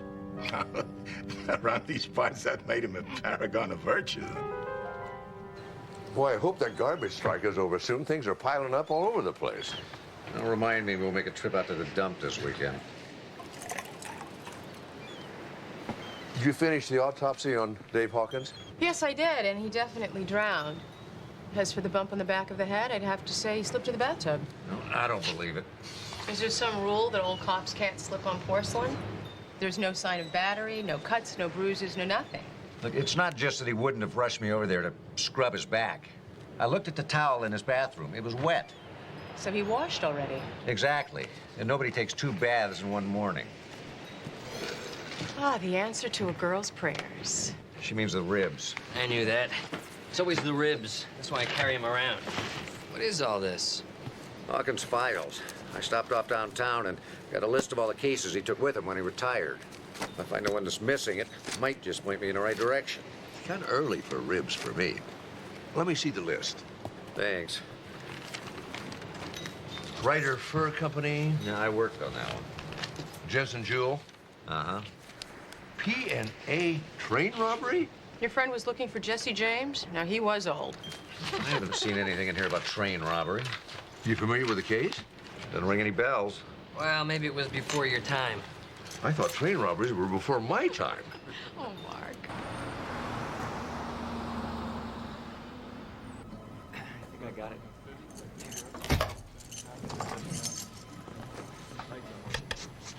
Borrow your flashlight? Yeah, sure. Here you go.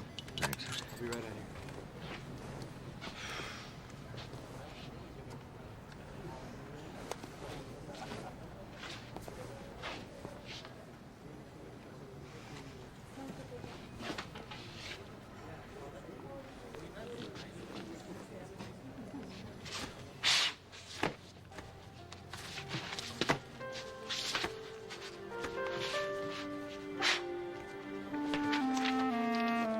In 1947, 2 masked men robbed a P&A, killed a guard, and made off with almost $2 million. Now, one of them was gunned down when he tried to run a roadblock, but the other one got away.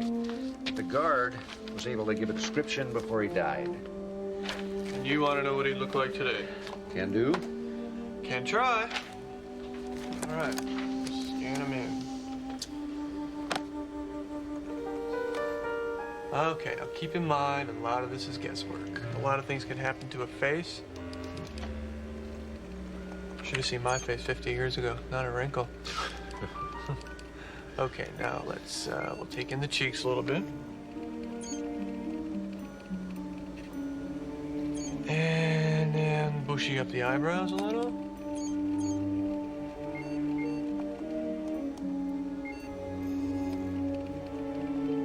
And then we'll bring down his jowls.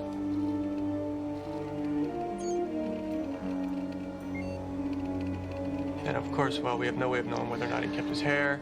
I don't think he did. Okay, bald he is. You know this guy?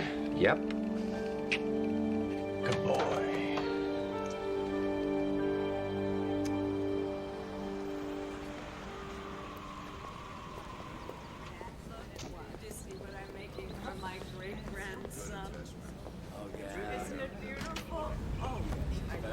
You must like this place a lot more than I do, the way you keep hanging around. You seen Bart Ellison around?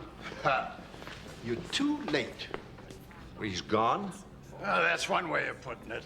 But around here, they like to talk institutionese.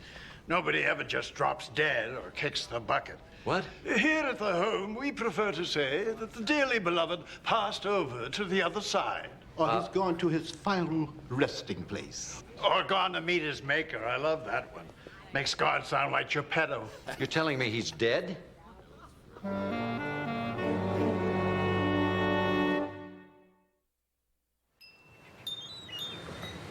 He died from an overdose of sleeping pills, so we can't rule out suicide. Yes, we can. According to the nurse out there, Ellison rarely asks for sleeping pills. The other residents swear that he didn't borrow any from them. Look, I'll buy that Ellison murdered Hawkins because he knew he was onto him, but who'd have any reason to kill Ellison? Someone who knew about the money. Steve, any hunches? Well, Miss Hickman raises my hackles, but I guess that doesn't make her a murder suspect. You know, some of those residents are forced to sign over all their worldly goods when they move in. I mean, that's a pretty tempting situation for an owner who's both greedy and impatient. Yeah, but it's not always a bad deal. For instance, my friend's great-grandmother, she signed everything over to the nursing home, which was run by the church. That was 20 years ago. And from what I understand, the way this woman eats, she's ahead of the game. Yeah, that was the church, though. I mean, what if Ms. Hickman is not the sort who'd rather give than receive? That's a pretty far-fetched conclusion. I'm not concluding, I'm just suggesting. It wouldn't hurt to check Hickman's bank account. And you should check her phone bills while you're at it. See if there's any long-distance calls to the Cayman Islands or Switzerland. You've been reading John Grisham again, haven't you? And you know, I just thought of something else. Who's to say that there's any money left? I mean, even back then, $2 million could only buy so much wine, women, and song. Short time after he robbed the train, Ellison was arrested for a bank robbery he committed a year before, in which a bank clerk was killed. Ellison got a life sentence. And even with time off for good behavior, he still served almost 50 years. He just got out. And there's no indication he went on any kind of a big spending spree before he checked into Sunny Meadows, either. How could all that money just vanish? You know, it's too bad Hawkins didn't tell you everything he knew when he called. He just wanted to see the look on my face when he handed me the case all wrapped up in a big fancy ribbon. I gotta get back out there, do some more snooping around. Yeah, somebody's got to. But this time it's not gonna be you. No, Dad. Look, the job needs somebody who can slip right in there and fit in. But don't even think about it. It's an old folks' home. I'm just planning ahead. Way ahead, I hope. Yeah, that's not funny. Besides, you're too well known. Somebody would be bound to recognize you. I'm not that well known. And I'll disguise myself as an old man. You're a relative of Mr. Brinkley. Drink tea? No, coffee. I prefer coffee. No, actually, I'm just a good friend. After his housekeeper, Bessie, passed away, my wife and I took him in, and we both work, so you know how that is. You mustn't be too hard on yourselves. Caring for the elderly is best left to the competent professionals. Now, as to payment. Yes, you know, we've decided to go with the monthly plan. Oh, you're certain that you wouldn't want the peace of mind that comes with knowing? Oh, no. At $4,000 a month, I think that Mr. Brinkley would be $180 before you'd ever have to consider evicting him. I see. Well, I'm sure you both know best. Oh, arrest? Had arrest. Had arrest before, tell her. Oh, no. Okay. Well, why don't we get started? Oh, I did? I'm sorry. Must have been those cucumbers. Oh.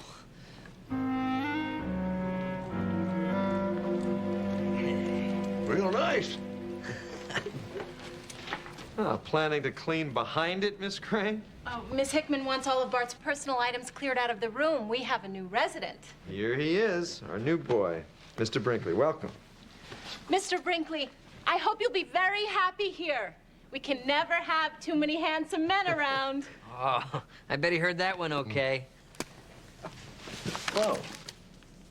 What have we here? It's to you. Dear Julie, you have been the one ray of sunshine in my miserable life. So this is for you. Sorry it can't be a Picasso. Oh, please give it a good cleaning, a new frame, and a place in your heart. So you'll never forget your friend, Bart Ellison. Isn't that sweet? What, eat? Yep, I'm sure ready. Yeah, macaroni and cheese, if I'm not mistaken.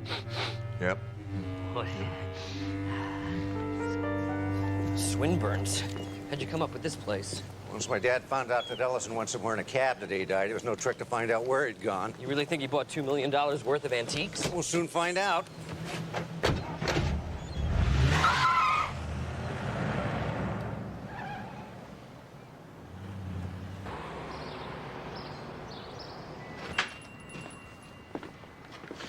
Must have converted the cash into something else or it would have turned up by now. It'd be a lot easier to hide a bag of money than 1,000 armoires. Good afternoon, gentlemen. May I help you? I'd like to know if you recognize this person.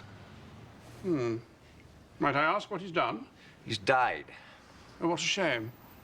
Well, the gentleman had taste. Only the other day, he purchased a very handsome timepiece. I don't think he'd spend $2 million on a watch. Actually, sir, I can assure you there are any number of antique timepieces worth considerably more than $2 million. Well, can you tell us how much you paid for this particular timepiece? I'm awfully sorry, sir, but at Swinburne's we never divulge such matters, except, of course, to the Internal Revenue. I'm with the LAPD. Oh, your mother must be so proud.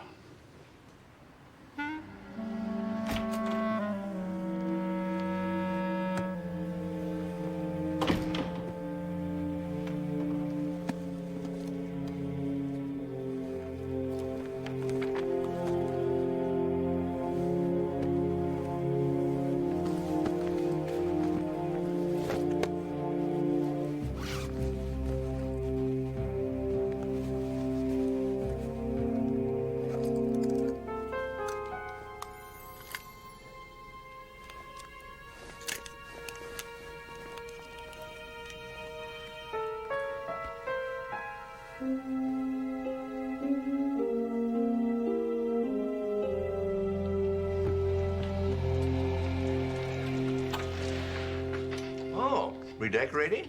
I thought I'd hang Bart Ellison's painting here in the hallway where everyone can enjoy it. What do you think? Oh, a little higher on the left. Yeah, nice. I'm fine.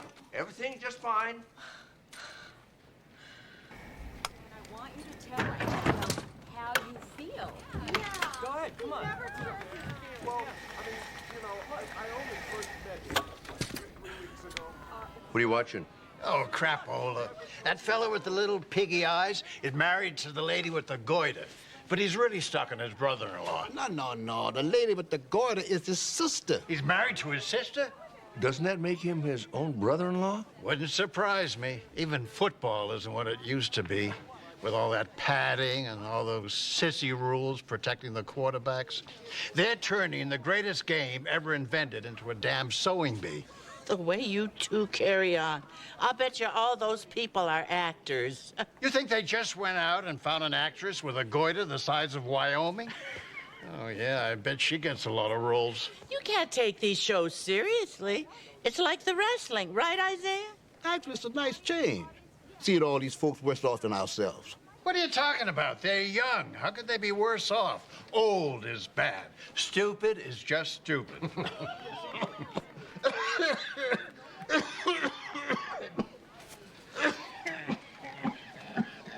Isaiah, you know, you ought to have that checked out. Oh, it's just a cold. I can't seem to shake it. Yeah. I don't know, it sounds like the beginning of bronchitis. Maybe even pleurisy. I take Reader's Digest. There's something about that man I don't trust. Yeah, like he hears only what he wants to hear. No, it's not just that. I tried calling his reference numbers, but the only place I reached anyone was that bank that he's supposed to have been president of. And the young woman I spoke to had never heard of him. Huh. Could be he was there before her time. Could be, but I don't want to take chances, you know. Remember, people that are out to sell papers and get ratings don't worry about the truth. Those muckrakers deal strictly in rumor and innuendo. Well, Brinkley is a little long in the tooth to be working in the media, don't you think? And just how old do you think Mike Wallace is? Huh. I'll keep an eye on him. Thank you so much. You've been very helpful. Thank you, madam. May I be of assistance? Hi. I called you about doing an appraisal. Ah, you are Mr. Zenik. That's right. Nice to meet you. My uncle died recently, and he left me something very special. He left me this. I'm pretty sure he bought it here, and I was just curious what you thought it might be worth. You wish to sell it? Well, maybe. I don't know. This thing is it's loaded with sentimental value for me, but, you know, I think Uncle Bart would understand. Oh, yes. Dead relatives are so much more understanding than the other kind, aren't they? Yeah. So, just ballpark of how much are we talking here? As you are the gentleman's nephew, I'll give you $3,000 for it, sir. Come again? 3,000. What are you, nuts? It says here that this was made special for a millionaire by the firm Maison Montmartre in the 30s. Ah, yes, the Montmartre Orologue. It's a superb blend of beauty and precision. Yes, along with producing milk chocolate and avoiding armed conflict, it is what the Swiss do best. You're telling me that this is worth $3,000? Oh, no. The Montmartre Orologue is worth $4 million.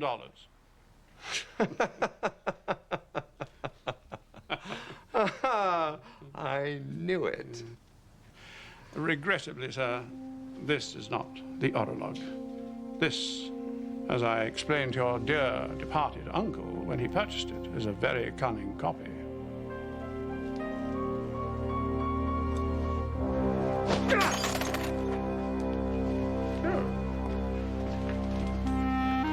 You are difficult to shop for, aren't you?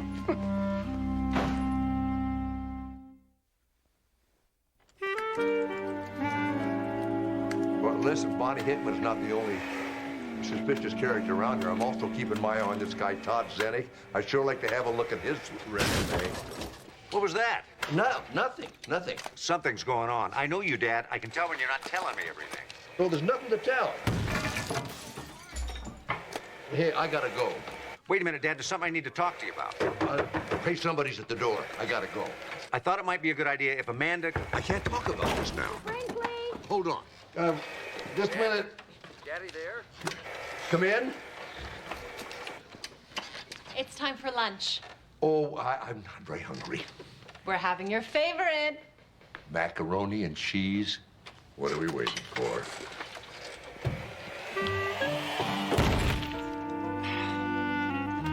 Macaroni and cheese. Well, your employment record is very impressive. Frankly, I wonder why you want to work here. Excuse me, has knocking on a door become a lost art? Knock? Well, yeah, used to knock. Couldn't hear anybody say, come in. Perhaps that's because no one ever said it. You know, I'm sorry to bother you, but that nice Miss Crane's been good to me. I'd like to get her a little something for her birthday, perhaps. You don't happen to know when her birthday is, do you? Now, how would I know that? A hat? No, I was thinking more like a nice scarf. Now, if you just give me a peek in the personnel files, I have a hunch she's a Pisces.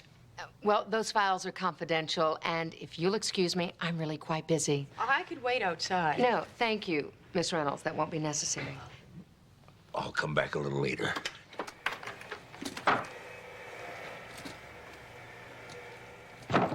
Okay, I'm sorry. As I was saying, your regular community general seems excellent. Do you mind telling me why you want to leave? Well, believe me, Miss Hickman, I have no problem working hard. Matter of fact, I love to work hard. But they work me like a dog over there. I've got 2 kids. I simply want a job that has regular hours. Well, Miss Reynolds, I guess that's that. If you want the job, it's yours. Well, thank you. You can call me Charlene. Thanks, Jimmy. Bye. What are you doing here? Scared me half to death. We thought it was a good idea if you had a second pair of eyes out here. Besides, Steve was supposed to call you and let you know I was on my way. I don't think I can take care of myself, do you? It's not that. Hawkins was a tough cop, and Ellison was a killer, and look what happened to them because no one was watching their back. Listen, the only danger to me is tapioca, poisoning. You get it twice a day. Well, Mr. Brinkley, my name is Charlene Reynolds. Miss Reynolds, nice to meet you. Listen, as long as you're here, there's a nice man down there named Isaiah Patterson. Got a very nasty cough. Have a look at him, will you? Okay. Okay.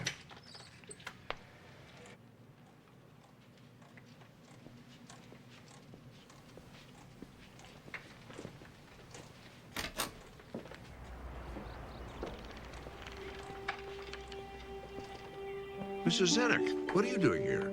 I followed this into your room. So unless he was a pet, we have a problem. I can just see the headlines now. Bubonic plague breaks out at Sunny Meadows. A garbage strike. What do you want me to do? Well, assuming you're not the Pied Piper, I suggest you call an exterminator. And another thing, if any of the residents ask, We have ants.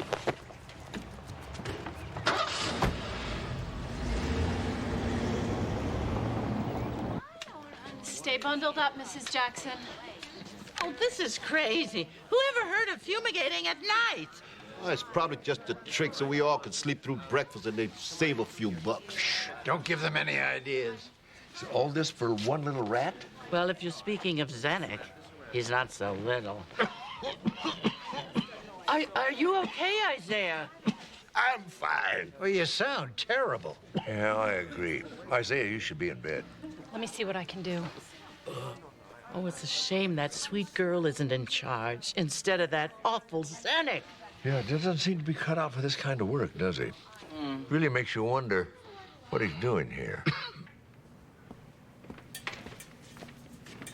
Pest control.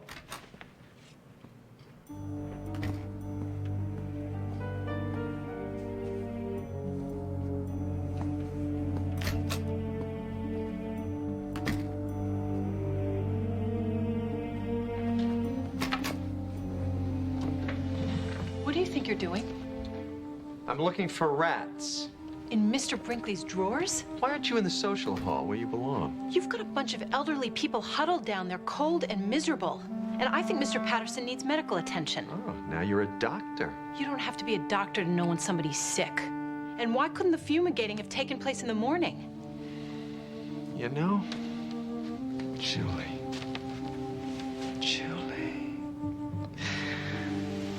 I get the distinct impression that you'd be a lot happier working somewhere else. No, I'd be happier if you were working somewhere else. You're fired. You don't have the authority to fire me. Watch me. I'll give you 15 minutes to clear out of here.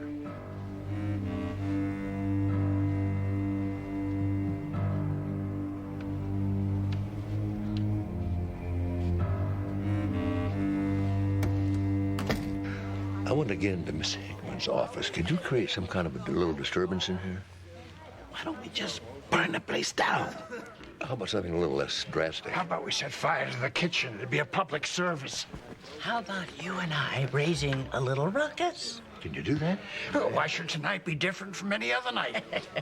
1, 2, 3. Oh! Who are you calling a car If the shoe fits, old woman, car chase.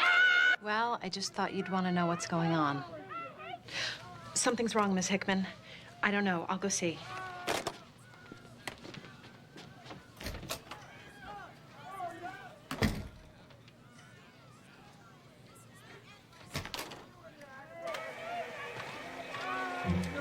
You cheated cards. You cheated checkers. I've seen you cheat at chess. What's going on? Well, He said some terrible things to me that a gentleman would never say to a lady. That's right, and I would never say them to a lady. Oh, well, you're lucky I'm a lady or I'd knock your teeth out.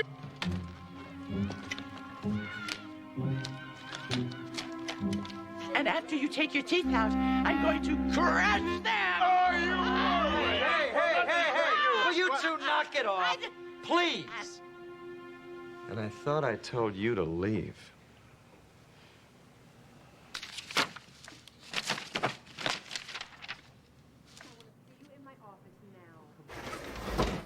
What were you even thinking? I was taking care of a situation in the most efficient way I could. You didn't even have to be here. I would have handled it. Yeah, like you handle all of our situations. Let me get this straight.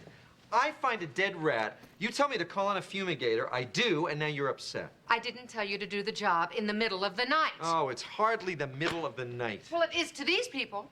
Oh, I see. You'd prefer it if they showed up at high noon when we have visitors, make it real convenient for Channel 2 to have us on the 5 o'clock news. Hey, it makes no difference to me. You're the one who's spooked by the media.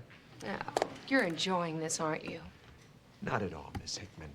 I don't like being made whipping boy just because you're paranoid.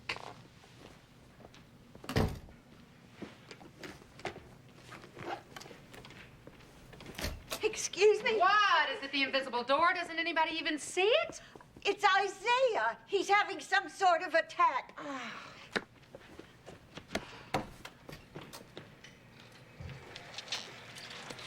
Thank you.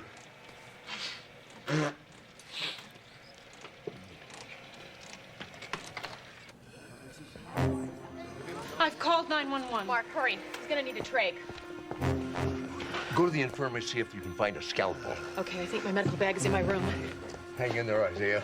Oh, he's dying. Somebody do something. You're right. Has anybody got a... Jimmy, you had a Swiss Army knife. I saw it. Why do you want it? I have to perform an emergency tracheotomy. Over my dead body. Jimmy, I'm a doctor. What do you do in your spare time? Leap over tall buildings? I'm Dr. Mark Sloan from Community General Hospital. You have to believe that. He's going to choke to death. You have to trust me. Come on. I'm also going to need your flask. Thank you.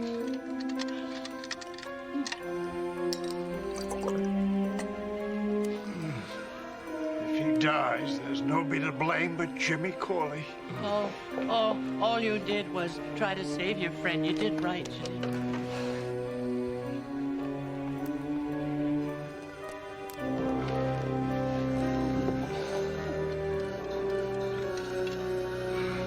All right, spread the incision for me, man. All right.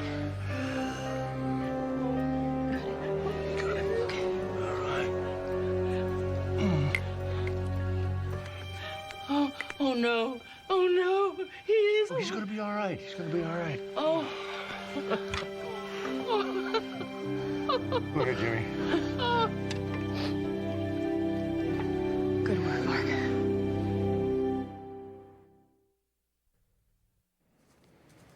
I don't know what your little game is, but as you can see, I'm returning the unused portion of your monthly fee.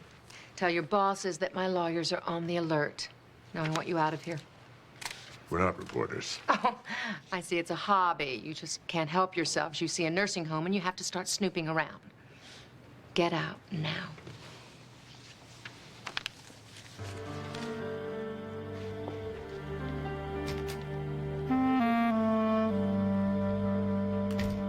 All the good ones are leaving. First Julie, now you.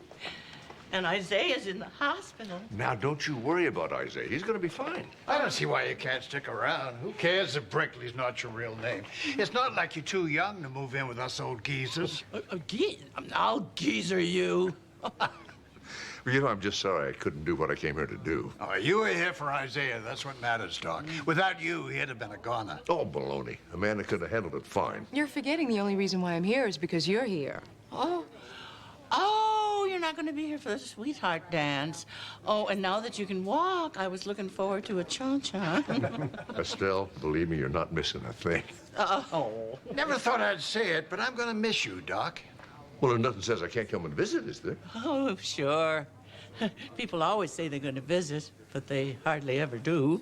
Who can blame them? Who'd want to be here if they didn't have to be? Well, are you kidding, Jimmy? This is a great place. Oh, Jimmy likes to complain. I keep telling him there are worse places to be in. And far worse people he could be spending his days with, too. Oh. Bye. Bye. Jimmy, see you, Doc. Bye, Amanda. Bye-bye. Well, lighten up, Estelle. You've still got me. Oh, no. You know, if you believe Zennick's personnel file, and I guess Hickman did, you'd take him for a cross between Jonas Salk and Mother Teresa. The fact is, before Sonny Meadows, the closest he ever came to working in an institution was the laundry at Leavenworth. How does he figure in this? It turns out he's the grandson of Sid Hurst, who was Bart Ellison's partner in a train robbery job. He's been tracking down the money all this time? Well, probably figured that Ellison double-crossed his grandfather and he feels entitled. But how do we tie him to a murder when we can't even prove it's been a murder? And where's the money? If Zanuck hasn't found it by now, I'm betting it doesn't exist. Wait a minute, garbage. Excuse me? I'm just thinking about that garbage strike.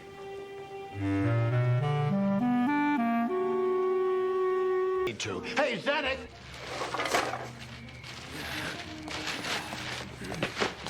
This is the last one. It's gotta be in here. What the hell are you doing? None of your business. I get paid to make everything at Sunny Acres my business. Estelle, get inside before you catch your death. And you, get out of here! Get out! before I have you arrested for trespassing. I'll leave when the party's over.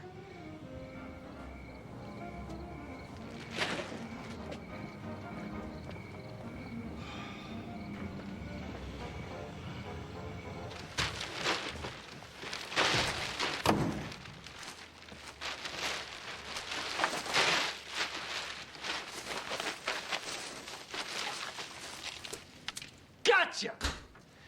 Ditto. What? What, is some law against having a messy room? You think that's the murder weapon, don't you? This is what you're looking for, Zanuck. There are no usable prints on it. Well, gee. Then why don't you guys take a hike? Unless, of course, you want to help me clean up. You still don't get it, do you? What do you plan to tell the judge when he asks you why you were rummaging around in all that garbage? I mean, who else would do that but the killer? Zanuck, you're under arrest. It's Mrs. Yabon.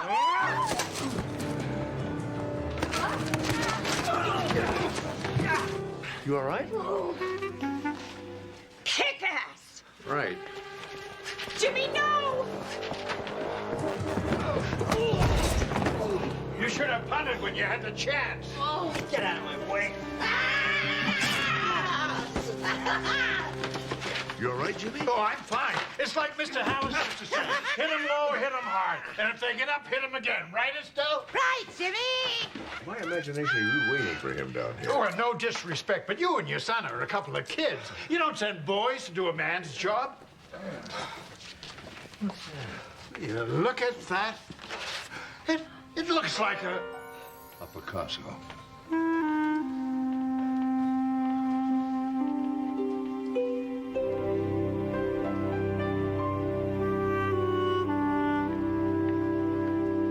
How you feeling, Isaiah? Tip-top. I'm only hanging around because the food is so much better here than at Sunny Meadows. But you gotta promise the Buddha's sorry butt out by Sunday. Sunday? Why is that? He's gonna be my best man.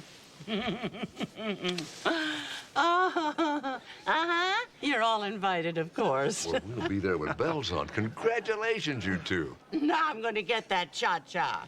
Well, as long as your husband doesn't object. You leave him to me. I think it's great, but isn't it kind of sudden? At our age, Sonny, you do it sudden or you don't do it at all. I just find it so hard to believe. It's true, though. Ellison bought that Picasso and covered it up with a painting of his own, figuring nobody would know the difference. That's why he left it to Julie with instructions to have it cleaned and reframed. Yeah, I almost feel sorry for Zanuck. All that effort, nothing to show for it. Oh, I wouldn't call 20 years to life nothing. You know, the best part is Julie's going to sell that Picasso and she's going to buy Sunny Meadows. Hooray! You know, it was really kind of nice out at the home. Yeah, right. Pleasant surroundings, nice, friendly people, and the food really wasn't half bad. I was thinking maybe when the time comes... Oh, no, you don't. Your home is with me. Can you learn to make tapioca? Sure thing. Well, don't.